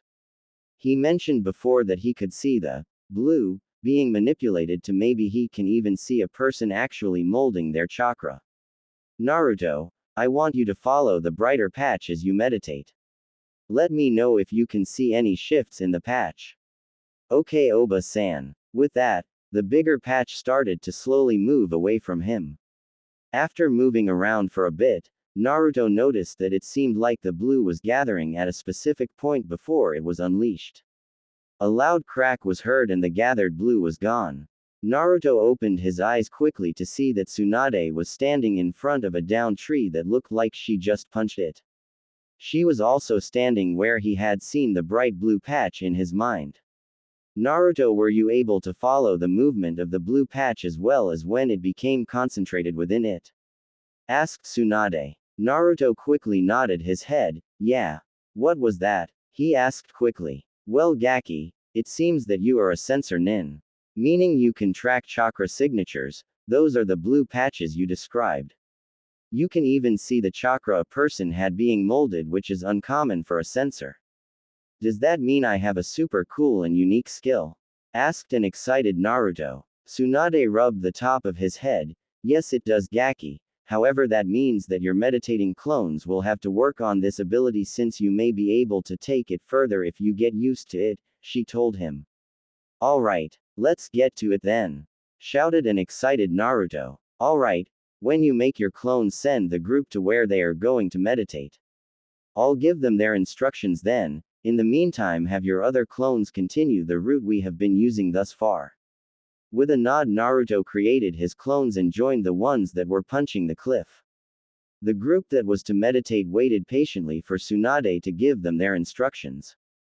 Ever since he was able to get his large reserves under control as well as spending time with Shizune and Tsunade, his need for attention had fallen off a bit as well as his chakra-induced ADHD seemed to be a thing of the past. Now, instead of being a squirrel on caffeine, he was just an excitable 13-year-old, who Tsunade had to admit she was enjoying his company as well as him being her cuddle buddy, though she won't admit that part to anyone. Alright, listen up. When you are sensing the chakras around the area, I want you lot to focus on individual signatures before trying to look for groups. Focus on the molding of chakra in the patches. See if you can trace to where the chakra is being molded at and making the images clearer. I suspect that you could fully see a person's shape, not just the patch, if you can see the molding. Some of you, I want to spread your range as far as you can. Lock on to signatures of animals if you must. You will see, especially with this ability, that animals have their own chakra as well. Use them to work on practicing seeing far away targets that are well beyond your line of sight, she told them. With the instructions given out, the clones got to work. After a long day of training, Naruto was once again dragged to Tsunade and Shizune's hotel. He didn't mind it, he just wished she wouldn't carry him there. It was nice though. He felt safe and warm with Tsunade, though he still woke up a little tense that she would get angry with him because of how they woke up.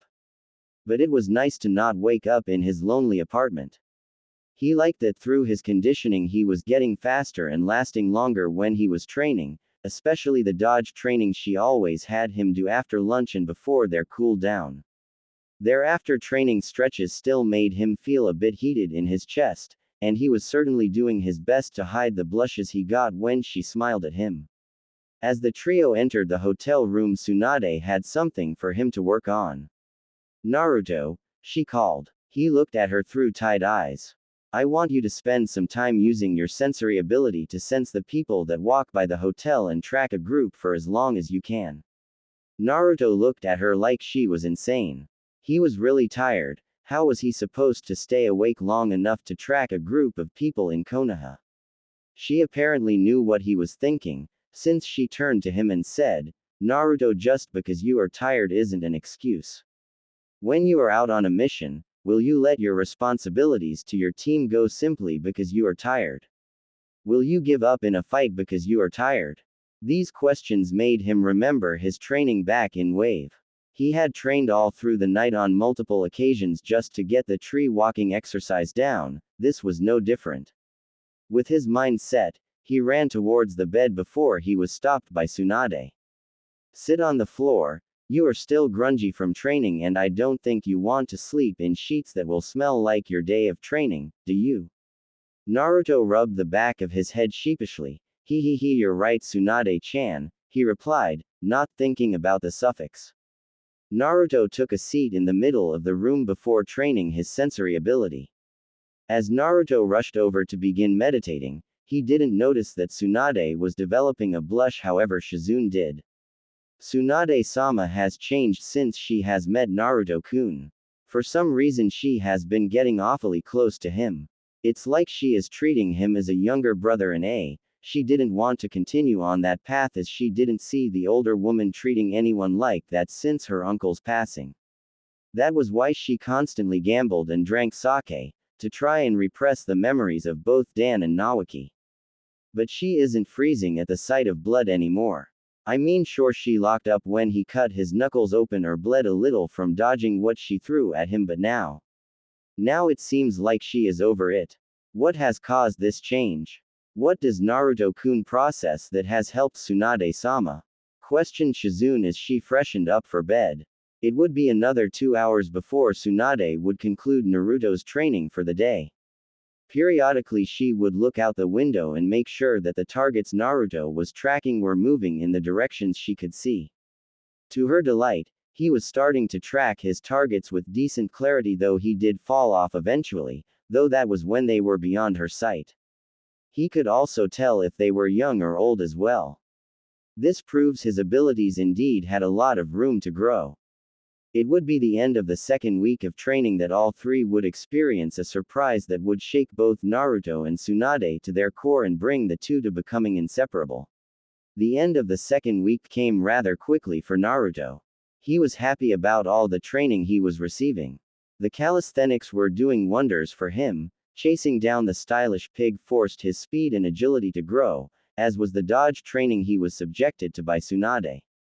He could see it in the mirror at the end of each week. His physique had improved from being just lean to lean with definition, especially since she had dramatically increased the amount of reps she had him do each day for his calisthenics. Heck, he could even clasp his hands behind his back by reaching from the top and the bottom of his back, which greatly excited him. His chakra control had gone up insanely well thanks to the first week, as well as his clones continuing to work on it through the second week. He could do the dumb Bunshin no Jutsu now. When he asked about it after training and the lessons from Shizune, Shizune explained that the jutsu use very little chakra as it is used to be diversionary jutsu as well as one taught to learning shinobi, so they would have some means of escape if they had ever come across a senior shinobi. This was especially true during the clan wars era that preceded the hidden villages, where very young children could be ambushed and killed almost how he and his team were by Zabuza. That amazed Naruto. Originally, he figured that the jutsu was useless as it was just an illusion, but if it could save lives then he could definitely see it as useful in such a situation.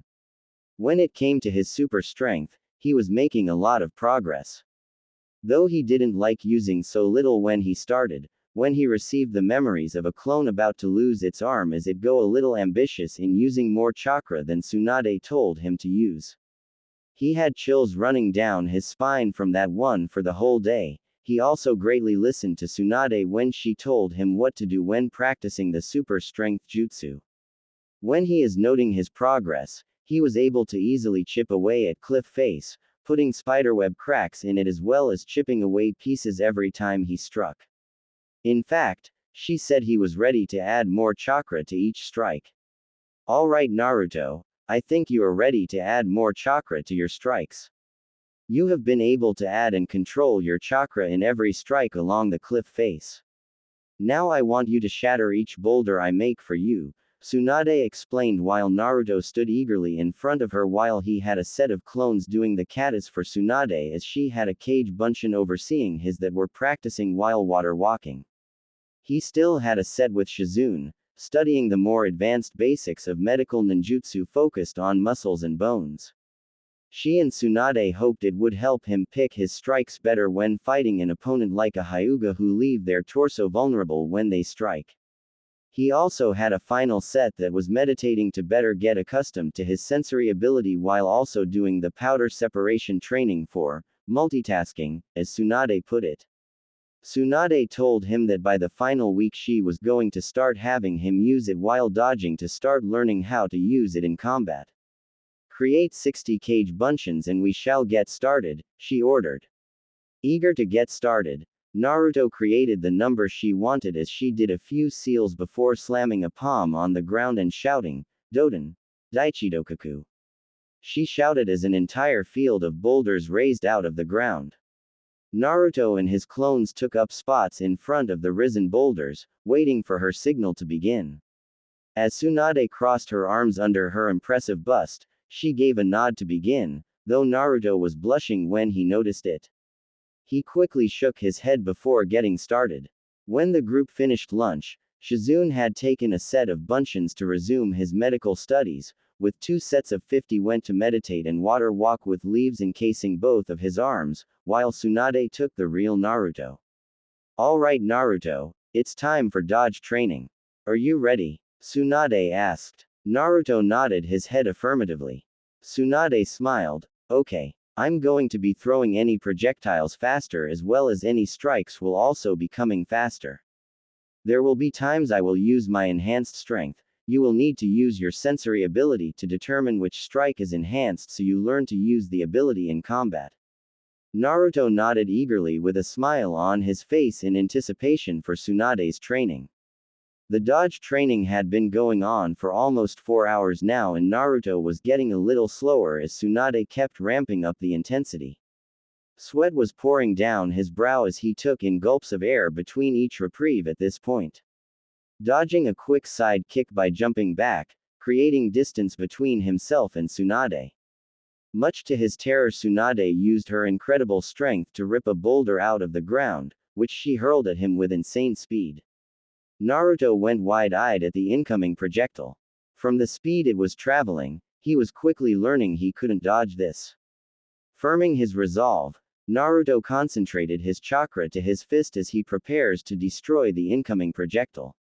Thanks to his chakra control training, gathering his chakra and releasing it for Tsunade's inexcusably heavy chakra control training, Naruto was able to quickly channel chakra to his fist in the time it took for the boulder to reach him.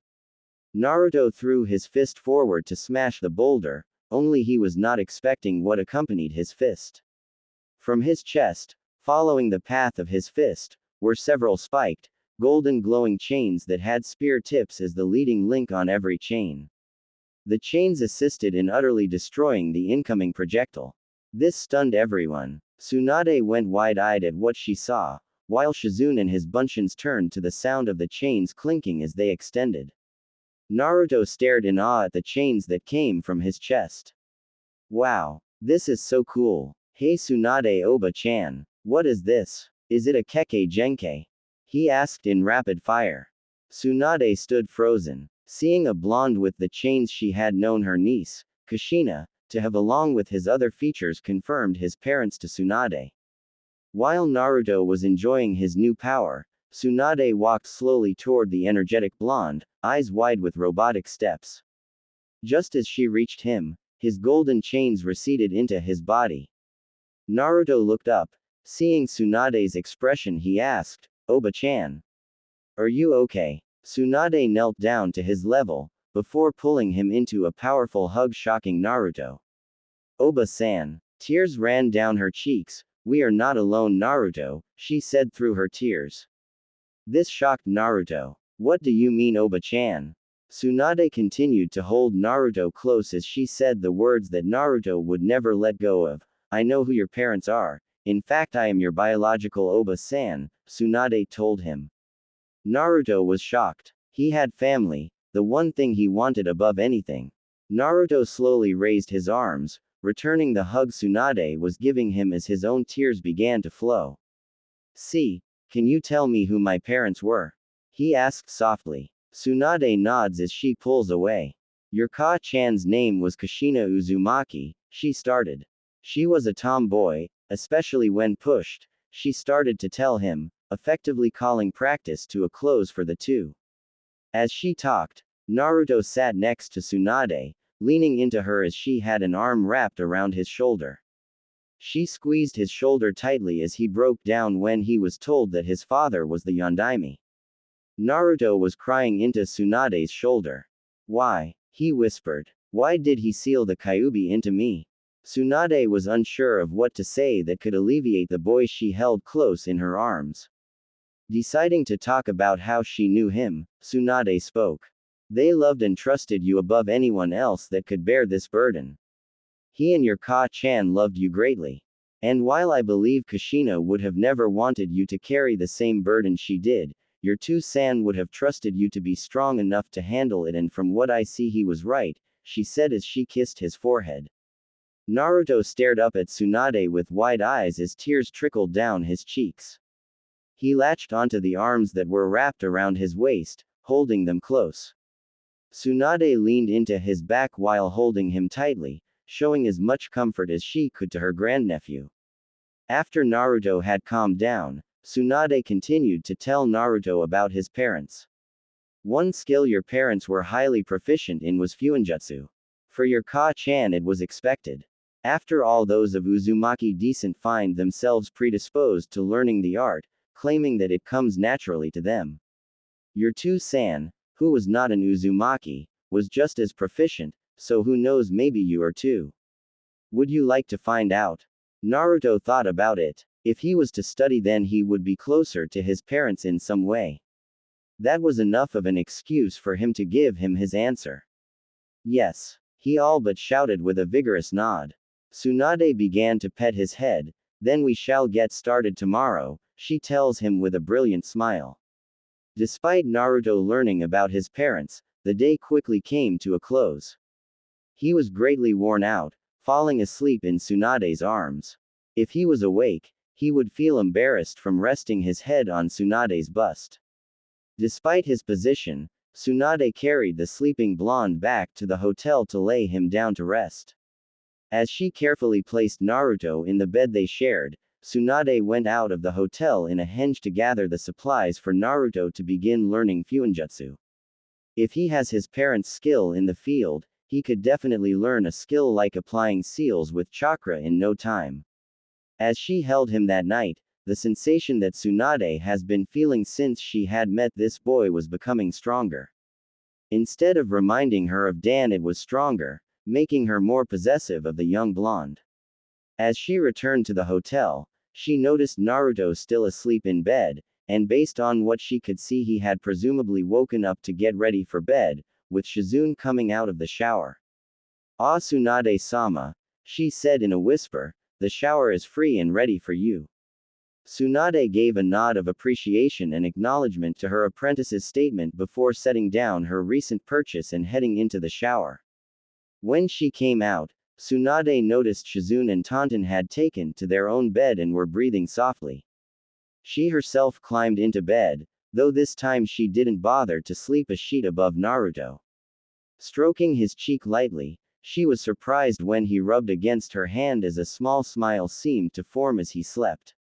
Smiling lightly, Tsunade wrapped an arm around the boy, pulling him into herself, causing him to snuggle into her.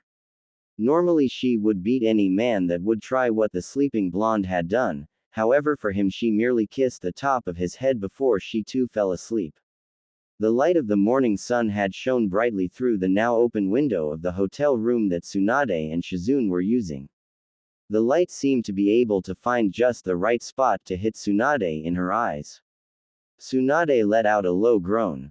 In a low tone, "Shizune, close the curtain," she said as she attempted to shift away from the light only to feel something sniggling into her as she moved. With one eye cracked open, she looked down to a mop of spiky, sun-kissed blonde hair. Recognizing who had this shade of blonde hair, Tsunade brought her head down as if to rub her forehead in his soft hair as she maintained her hold on the young blonde, nearly falling back to sleep in the process. Naruto had some light bleeding into the corner of his eyes.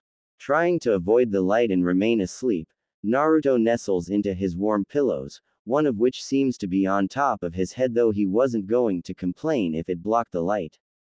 Whatever he was snuggling into made him feel warm and safe. This is one of the best sleeps he has had in a while, even more so than when he first snuggled into Tsunade. That thought nearly snapped him awake. This feeling, it's like when he snuggled into Tsunade's bosom the first time. If his intuition was correct, his heart began to race at the implications, causing his face to heat up. Apparently, this was not a good thing, as whatever he was up against pulled him closer, presumably for more warmth.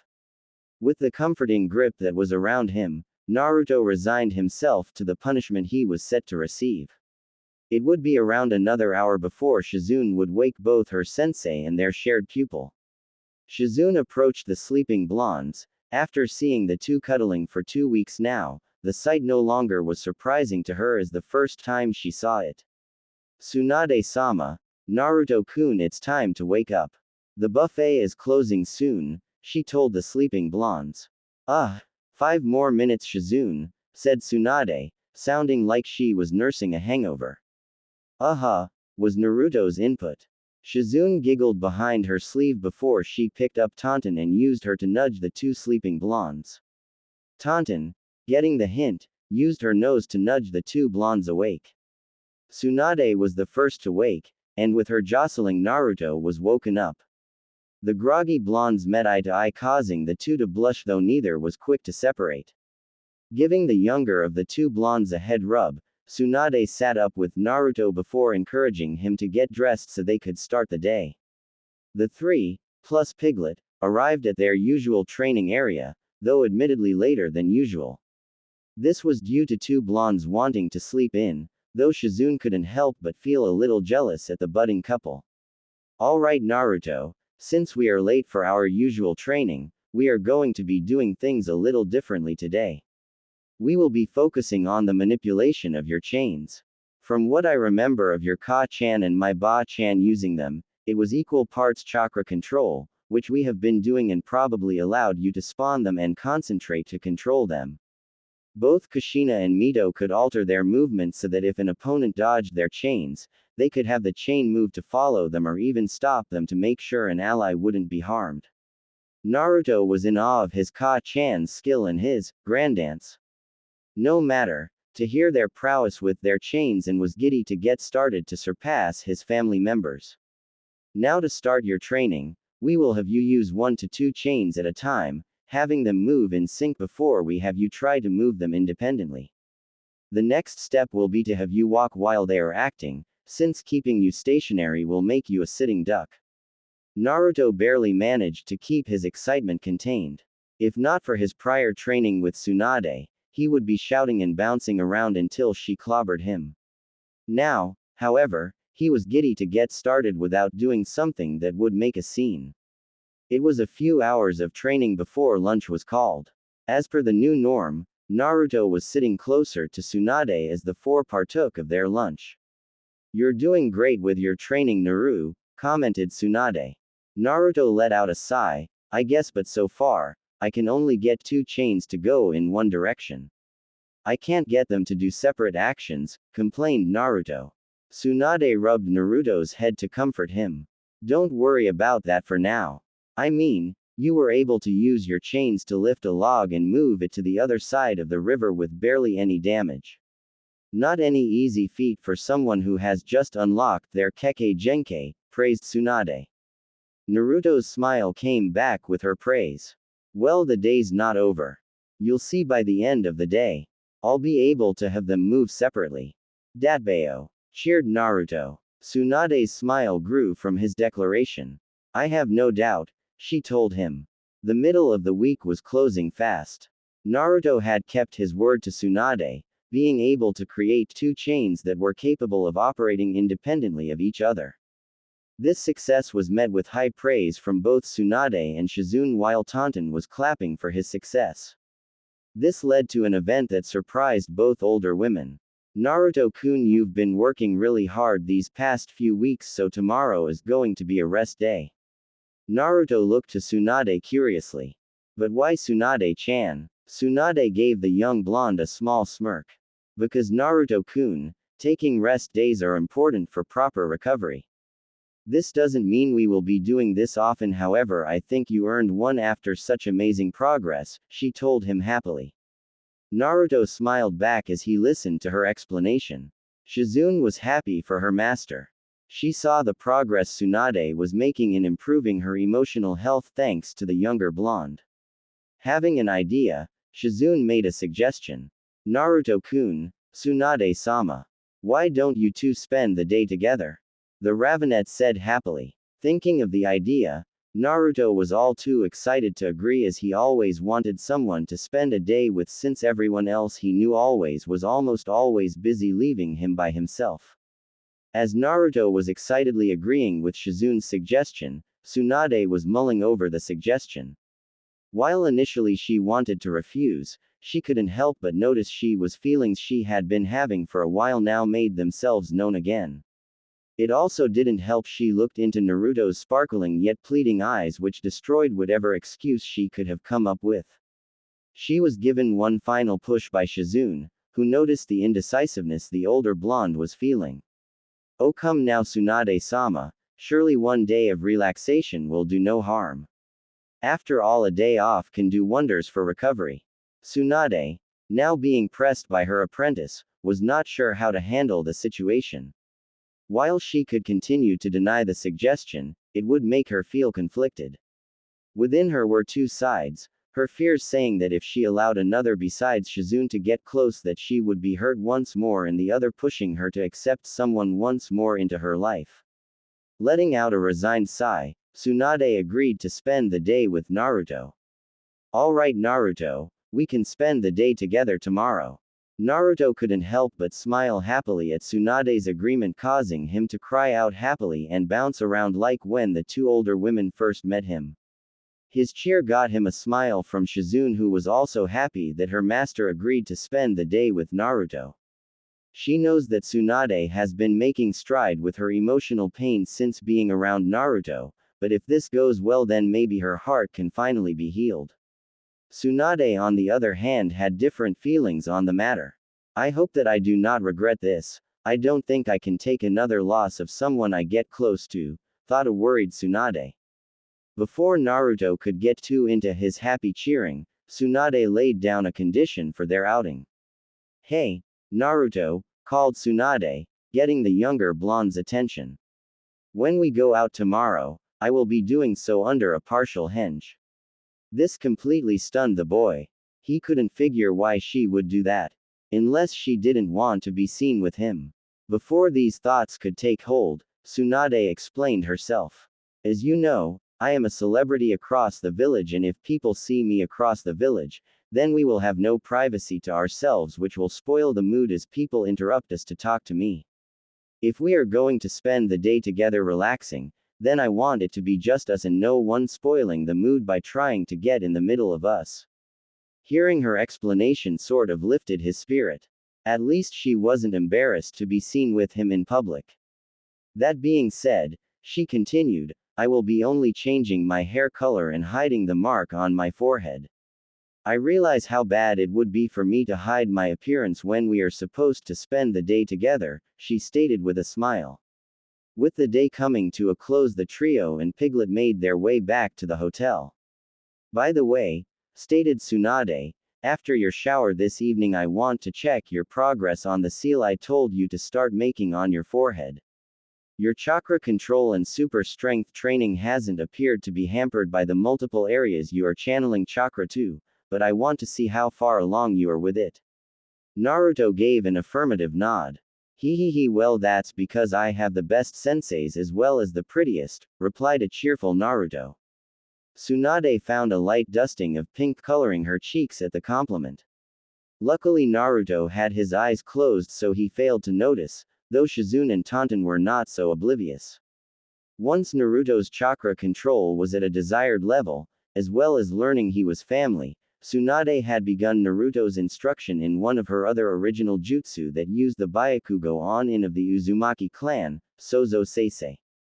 The seal was created by having a user store vast amounts of their chakra in a single location, to which Tsunade advises as the forehead due to ease of channeling chakra there, where they form a seal to store the chakra to be used in the Sozo Seisei technique as well as its more advanced version, Ninpo Sozo Seisei, Byakugo no Jutsu.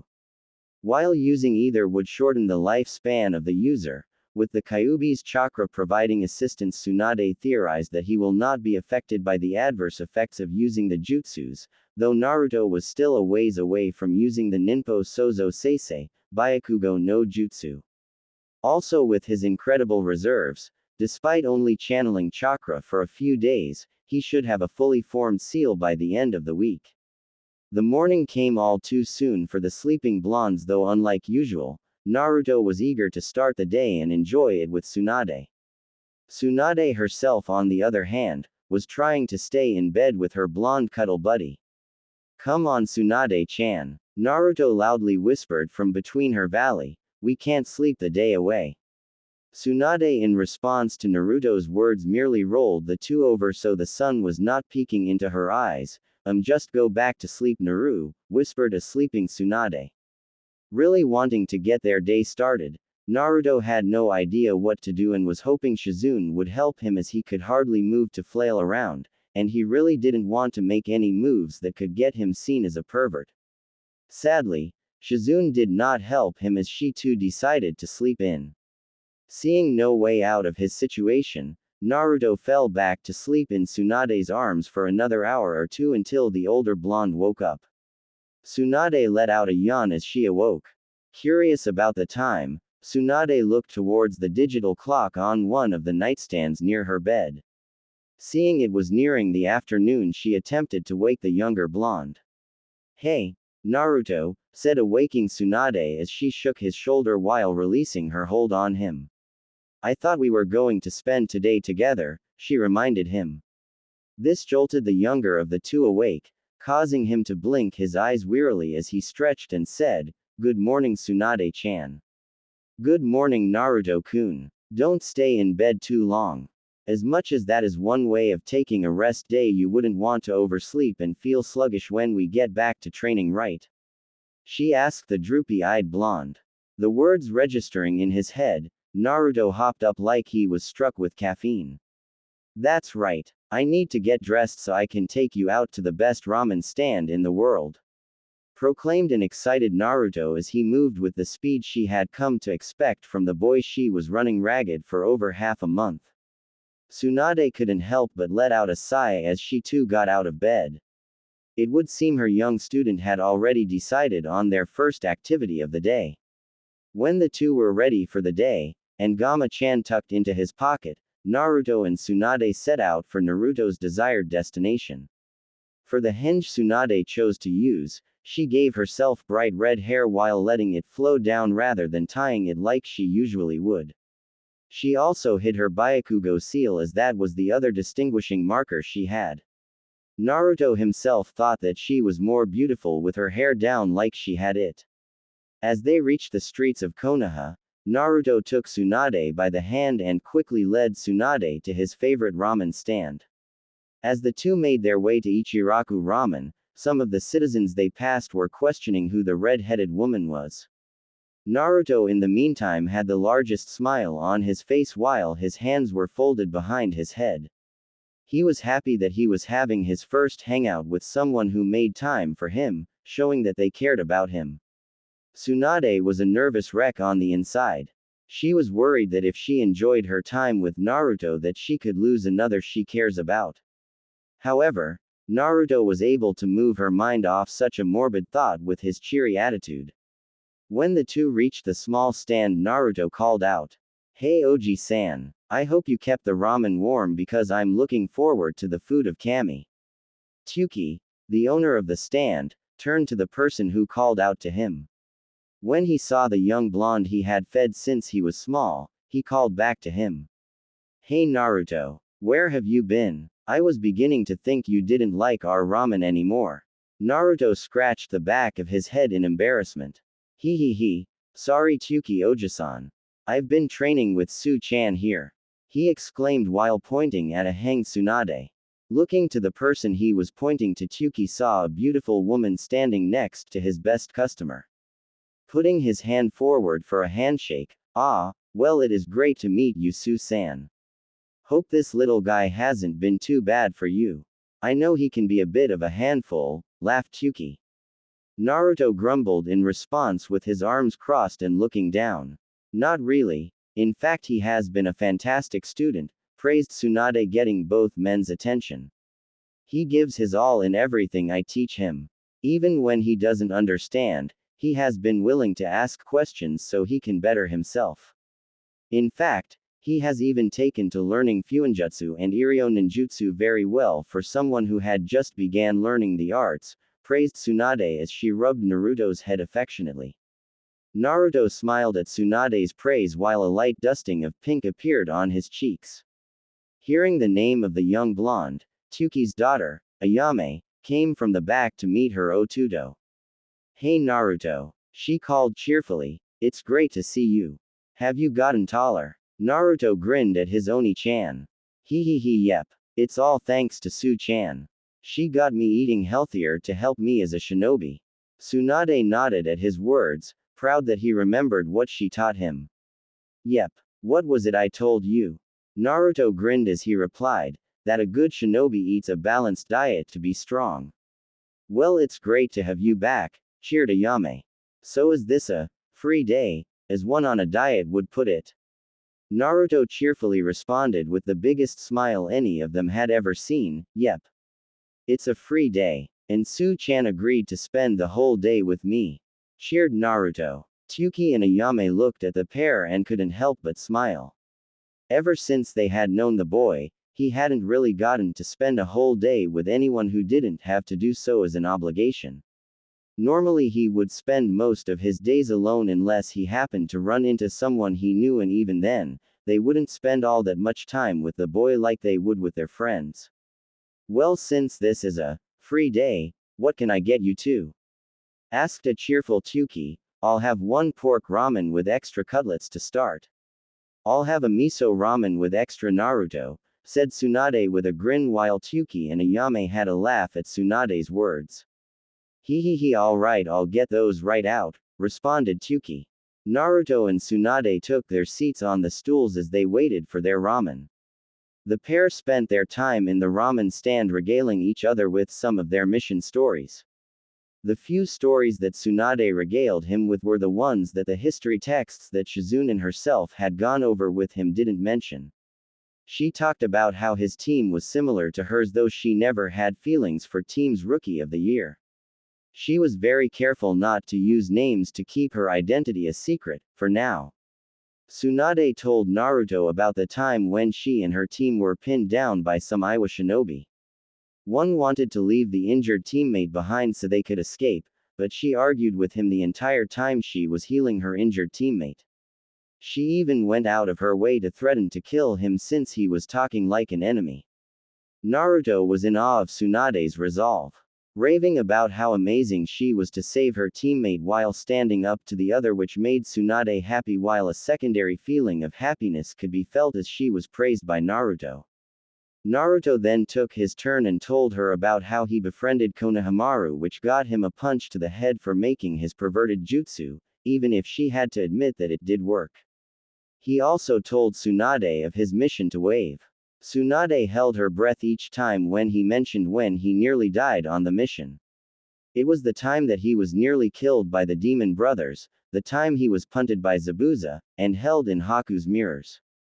Though she did get angry when he told her that it took an A rank mission for his team to learn tree walking. She was so mad that she radiated a threatening aura that seemed to scare everyone within 15 meters of her but Naruto.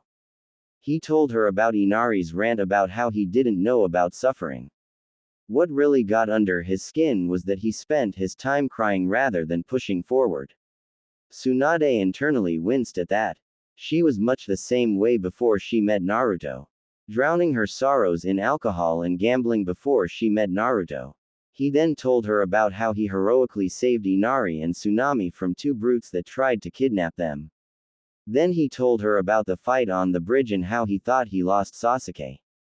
He even told her about how he made his Nindo based on Haku's devotion to his precious person. By the time they finished their stories, Naruto paid the bill, and the shinobi left the restaurant, waving goodbye to the ramen stand owners. After their time at Ichiraku, the pair noticed it was nearly late in the afternoon. They certainly spent quite a bit of time at Ichiraku Ramen. Hey Naruto, you mind if we visit a spot I used to spend some time at when I used to live here in Konoha? Naruto shook his head saying that he didn't mind at all. As the pair made their way to Tsunade's spot, the two were stopped when a shout was directed toward Naruto. Hey boss! Behind them, Konohamaru had called out to Naruto as he and his friends ran up to the two. Hey boss, who's that? Asked Konohamaru. This, said Naruto pointing to Tsunade, he was cut off by Tsunade. Hello, I am Mito, it's a pleasure to meet you, she said as she looked down to the three children. Recognizing the boy from Naruto's description, Tsunade knew who the brown-haired boy in front of them is. So you are this Konohamaru I have heard about from Naruto-kun. Konohamaru smiled as he happily confirmed his identity. The two shinobi then looked behind Konohamaru. Hey Kono, who are your friends? Coming back to his senses from Tsunade's praise with a shake of his head, Konohamaru and his friends began to introduce themselves. I'm Moegi, the prettiest girl in preschool. Check me out. The other boy went next. I love math. I'm Udon. Despite being known by the two shinobi, Konohamaru joined in, the most brilliant shinobi in the village. Konohamaru. In unison they concluded their introduction. Together the three of USR, the Konohamaru Corp. They shouted as they took up Super Sentai poses. An awkward moment of silence passed before Moegi broke it when she fully took in the Hang Tsunade's appearance. Wow, you're really pretty. This got the girl a smile from Tsunade. Yeah, she is quite big, giggled Konohamaru as his gaze was a little lower than Moegi. Naruto, taking great offense to Konohamaru leering at Tsunade, proceeded to smack him in the back of his head before Tsunade got the chance to beat the growing pervert out of him. Hey, what was that for, boss? You were acting like a pervert towards Mito-chan. Don't do that, he shouted defensively. Why, is she your girlfriend or something? Tsunade had her eyes closed as there was a look of annoyance on her face, though there was the slightest hint of pink dusting her cheeks that three academy students weren't going to notice while Naruto frantically shook his hands back and forth rapidly. No, she's my sensei and we are just hanging out together since this is a rest day. Explained the younger blonde. Oh, the kids all said. However, unknown to all, Moegi was really into romance stories, so she wanted to help her boss with his romance life since the last girl he was with chased Konohamaru with the intent to beat him up. Figuring Mito was a better pick, she grinned deviously inside as she put her plan into action. Well, we wouldn't want to keep you. Moegi grabbed Konohamaru and Udon by their wrists and pulled them away as she ran from the older pair. Bye boss, she shouted over her shoulder. Have fun on your date. She shouted all the while Konohamaru and Udon were protesting being dragged away. Tsunade and Naruto looked on awkwardly as the young kids ran away, though there was the barest hints of their heart rates accelerating in their chests at Moegi's words. Seeing as how they were alone again, Tsunade suggested they keep walking. The pair made their way to a spot Tsunade used to visit when she lived in the village. To Naruto's surprise, they were in a lush garden of flowers that rolled over several hills, making the place seem like something of a dream. Come on Naru-kun, there is a perfect spot I used to lay and watch the clouds to enjoy the calm, she said as she dragged him along. The two stayed there, lying near ear to ear as they watched the clouds. As the warm sun beat down on the budding couple, the serenity of the moment caused them to fall asleep in the field. It would be a few hours before the couple would awake. As they stretched, Naruto positioned himself to lean against Tsunade's back. Feeling him pressing into her, she placed her hand over his, giving it a light squeeze. They both smiled at the contact. Hey, Naruto-kun, I want to give you a new technique. This one that me and my teammates are known for, she said as she stood to her feet. They turned to face each other. Are you talking about summoning? Asked an excited Naruto. Tsunade nodded her head before going through some hand signs and biting her thumb. Once she slammed her hand on the ground, a complicated seal array formed from the point of contact followed by a puff of smoke. When the smoke cleared, Naruto was greeted to the sight of a horse-sized slug. The slug was a soft magenta with butterscotch orange stripes that ran along its length. Naruto was in awe. He had never seen a summon before, so he was practically on cloud 9. Slowly the slug began to cough something up. It seemed to be the end of a scroll. When the scroll left its mouth, Tsunade unfurled it in front of Naruto. She placed the large scroll on the ground, allowing Naruto to see some of the signatures of the contract signers like Tsunade and Shizune. Naruto looked back up at Tsunade, a silent question in his eyes. Yes, Naruto-kun, I would like you to sign the slug contract. I believe that with your current chakra levels and control you should be able to summon 1/20th of Katsuyu, stated a confident Tsunade. Naruto began to tear up slightly. This is the second gift he has received, with the first being his green goggles he used to wear that he received from Tsuki and Ayame. From his lessons with Shizune, he learned how closely guarded summon contracts were, so to receive one was a great honor and seen as a gift from the one who is the current holder. Tsunade brought Naruto into a hug, which he returned, and gently rubbed his back as he let loose a small amount of tears. When Naruto calmed down, he proceeded to sign the contract with Tsunade's instructions. Sign your name in the column next to Shizune in blood. When that is done, seal it by placing the bloody fingerprints of the hand you wish to use to cast the jutsu with. Be sure to place them all at once. With the contract signed, the two waited until it dried before it was rolled back up. Now Naruto, I want you to try and summon Katsuyu. Channel your chakra to your hand and once it makes contact with the surface you slam your hand on, release it all at once, like how you perform the enhanced strike, understand? Naruto gave a nod of affirmation before taking a few steps away from Tsunade. When he was a few paces away, Naruto went through the hand signs Tsunade had shown him, biting his thumb and slamming his hand on the ground with a cry of, Kuchio's no jutsu. A seal array formed followed by a puff of smoke.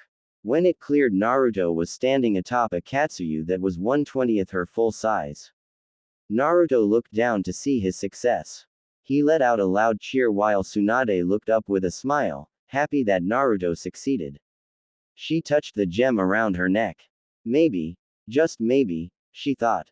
Katsuyu looked to the top of her head, seeing the short blonde dancing on her head.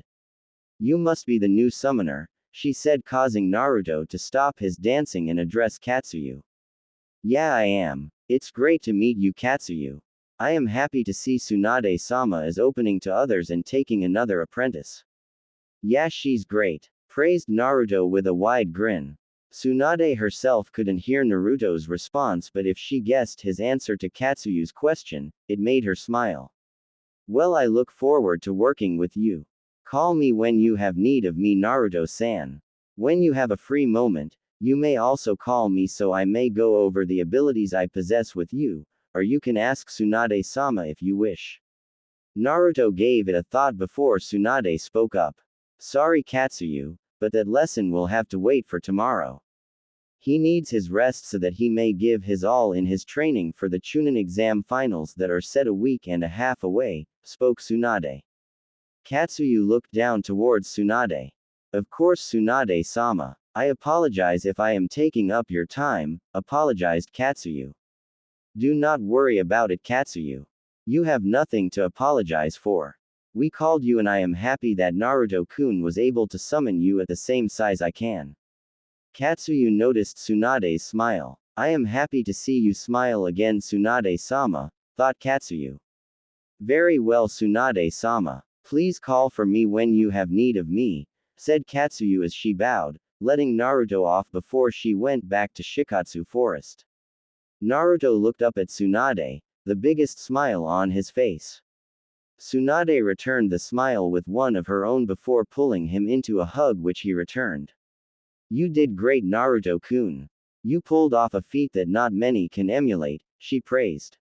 After receiving a smile from Naruto, of course, you're the greatest sensei ever. The two held hands as they returned to the hotel to close out the day, with Tsunade cuddling with Naruto as they slept. It was coming down to the wire. The time left before the final round of Chunin exams was but a few days. To say Tsunade and Shizune were impressed by Naruto's progress would be an understatement. Within the time span of a month, Naruto had managed to make up most of what he missed in his time in the academy and become competent with his medical training to be classified as a nurse's assistant. As the sun approached noon, Shizune was seated at the side of the river watching Naruto spar with Tsunade once again on the river as she held Tonton in her arms. Naruto-kun has come a long way, huh? Shizune asked. Oink, was the response she got from the pig. Naruto threw a hard, flying punch towards Tsunade's face, which she deftly dodged. As Naruto's fist flew past her face, Tsunade delivered a heavy elbow strike to Naruto's face. With his improved chakra control, Naruto was able to perform a seal-less kawarimi with a cluster of river rocks. Despite striking a cluster of rocks, the enhanced strike carried with it a massive amount of explosive force, turning the rocks into a cluster of projectiles. As the stones landed with a crash, Naruto set forth a flurry of chains to ensnare Tsunade. Feeling the chains coming from her blind spot, Tsunade weaved through the attack. As she expanded the distance between the two of them, Tsunade grabbed a stone from the river. As she spun around one of the chains, she threw the smooth stone with such force and precision that when it struck Naruto in the forehead it knocked off his Hitai-8. Being stunned from the strike, Naruto's chains wavered in their assault, which Tsunade took full advantage of. Tsunade rushed forward at breathtaking speeds that even a Jonin like Shizune was hard-pressed to follow. When she came to a stop, her fist was less than a centimeter from Naruto's face as a rush of wind blew past them, throwing up a decent-sized wave and wake in the river. As he saw the fist coming, Naruto closed his eyes in anticipation for the hit that would no doubt send him flying. However, instead of a fist, he felt a light touch on his forehead before he was lightly pushed back. Opening his eyes as he stepped back, Naruto saw Tsunade smirking at him with her right index finger pointed toward him. Placing her hand on her hip, Tsunade began to critique his performance. You did good, though. Why did you use so many chains? She asked with a quirked eyebrow. Rubbing the back of his head sheepishly, well, I was hoping to overwhelm you before you could retaliate. Letting out a sigh, Tsunade continued, while good in concept, making so many is impractical. You made so many you became a stationary target. As a medic or being a shinobi in general, staying stationary is not a good position to be in. As I showed you just now, a stationary target is a dead target, she reprimanded. Naruto looked down to the river in shame. Before his negative thoughts could rear their ugly heads, Tsunade elaborated further. If you were setting up a barrier or even tying something like a biju down, then it would not have been as bad a decision. However, if you are going to employ such a tactic, you need someone to distract your target for you. If you had used your cage bunchins as well, then you may have more success, she advised. Taking the suggestion to heart, Naruto kept the strategy in his mind of later use. To continue her critique, she had him take a seat on top of the river. Now for a confrontation with a foe who is faster than you, keep to your 6 chains. I know you can make more, but more than 6 has shown to keep you. You use them, keep at least 2 near you to act as deterrents to opponents or even as shields in the event someone gets too close, similar to that Gaara kid. Your chains are both strong and fast with the bonus of being able to shut down an opponent's chakra. Don't be afraid to take advantage of this to land a devastating blow on an opponent they catch. Naruto gave a nod at each point she made. Naruto was curious about something though. Nay, Tsunade-chan, how come that rock felt more solid? I mean, it didn't explode into dust when it hit me. Tsunade gave a smile at that. His eagerness to learn has become more manageable since they have been able to calm the storm that is his chakra. That was elemental manipulation, specifically Doden. I am sure you remember your lecture on nature transformations from Shizune. Naruto gave a nod. Yeah, there are 5 primary and many Kekkei Genkei versions that combine elements for different transformations like Hyoten from Haku, replied Naruto. Very good. Now what I did was a basic elemental transformation where I imbued an object with the chakra of an element, in this case Doden, where the object took on the properties of that element. Like making the rock sturdier. Naruto was in awe at this point. He was really hyped to start this kind of training. Nay, Tsunade-chan, can I start my elemental manipulation training? Can I? Naruto asked as he was bouncing on the top of the river, causing small waves as he got more excited. Tsunade put a hand on his head to keep him from bouncing. Not today, Naru-kun, she told him. Naruto looked nearly crestfallen. The finals are less than 2 days away. I told you that today we are going to be sparring and reviewing the skills you have learned this month, while tomorrow is a day of rest and clearing your mind. However, after the exams we can begin your elemental manipulation training, okay? While sad that he can't start his training today, he was more than excited to learn that he can start it after the exams. Thinking about the finals and Tsunade's aversion to being seen, Naruto asked a question. Tsunade-chan, are you, Shizune and Taunton going to be there? Tsunade thought about the question. On one hand, she didn't want to stay in Konoha. The scars she has of losing her clan and lover to the wars Konoha was a part of weight on her. On the other hand, her time with Naruto had taken away a lot of this pain. She slept better, did not feel the need to bury herself in her vices, and according to Shizune was smiling more. She knew she couldn't bring Naruto with her if she left. He was also the only biological family she had left. Could she leave that? Shizune herself was curious about the answer to the question. If they stayed, it would mean that they would have a permanent home once again. It could also mean that Tsunade could fully heal the scars that plagued her mind and heart of Konoha. Tsunade came to a conclusion, one marked by a near imperceptible twitch of her lips that Shizune almost missed. That will be something you will have to see, replied Tsunade. Shizune could tell what her answer was from what she saw but chose not to say anything. Naruto though looked a little sad. He was hoping to beat Neji not just to avenge Hinata but to show his Oba-chan that her time training him was time well spent. Naruto, let's get back to it. We still have a lot of time to practice before we call the day to a close, she reminded. Not wanting to end the day on a sour note, Naruto stood once again, ready to bring his A game when he fights Tsunade. Yeah, let's go, he shouted as he leapt to his feet. Naruto was nearly dead on his feet. He had been sparring with Tsunade nearly all day and she wasn't taking it easy on him. Every time he made a move, she made sure to point out the holes in his guard while leveling devastating strikes at him that shook the ground with each blow. He wasn't entirely helpless, however. He took her suggestion about using his chains with his Kaga Bunshins into account, employing that strategy whenever he used more than 6 chains. At one point she did a henge when the area was covered in smoke. Not knowing who to strike allowed Tsunade to dispel the Bunshins all at once by washing the clones away with a sweetened jutsu. When they talked after the jutsu subsided, Tsunade told Naruto, when you find yourself in a situation where you cannot locate your enemy, don't be afraid to utilize your sensory ability. We trained it well, so use it if you need to. Naruto had complained for a while after that one, berating himself for not using a skill that they found could literally allow him to see individuals by their chakra, showing him a person's shape based on what their chakra showed him. He could even feel the overall personality of a person when using it as well as where they are molding their chakra. Once he was done smacking his forehead, they had gotten back to it. With the last of his strength, Naruto charged Tsunade, channeling the last of his chakra to his feet for a strong push to fly at her. Tsunade was not surprised by this move. She had seen him do it a few times before, so she prepared herself.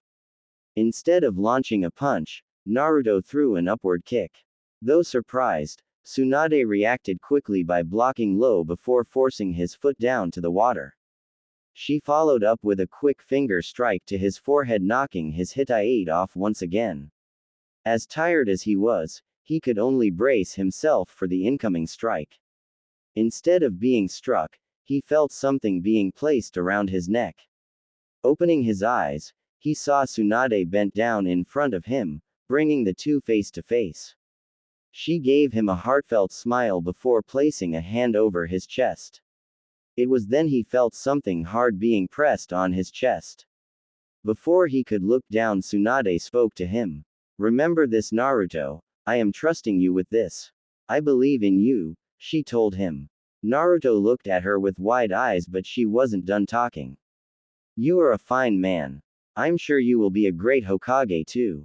With that, she grabbed his chin with her index and thumb, pulling his face up a bit. The next thing to happen left him, Taunton, and Shizune gobsmacked. She pulled him toward her and placed a light kiss on his cheek.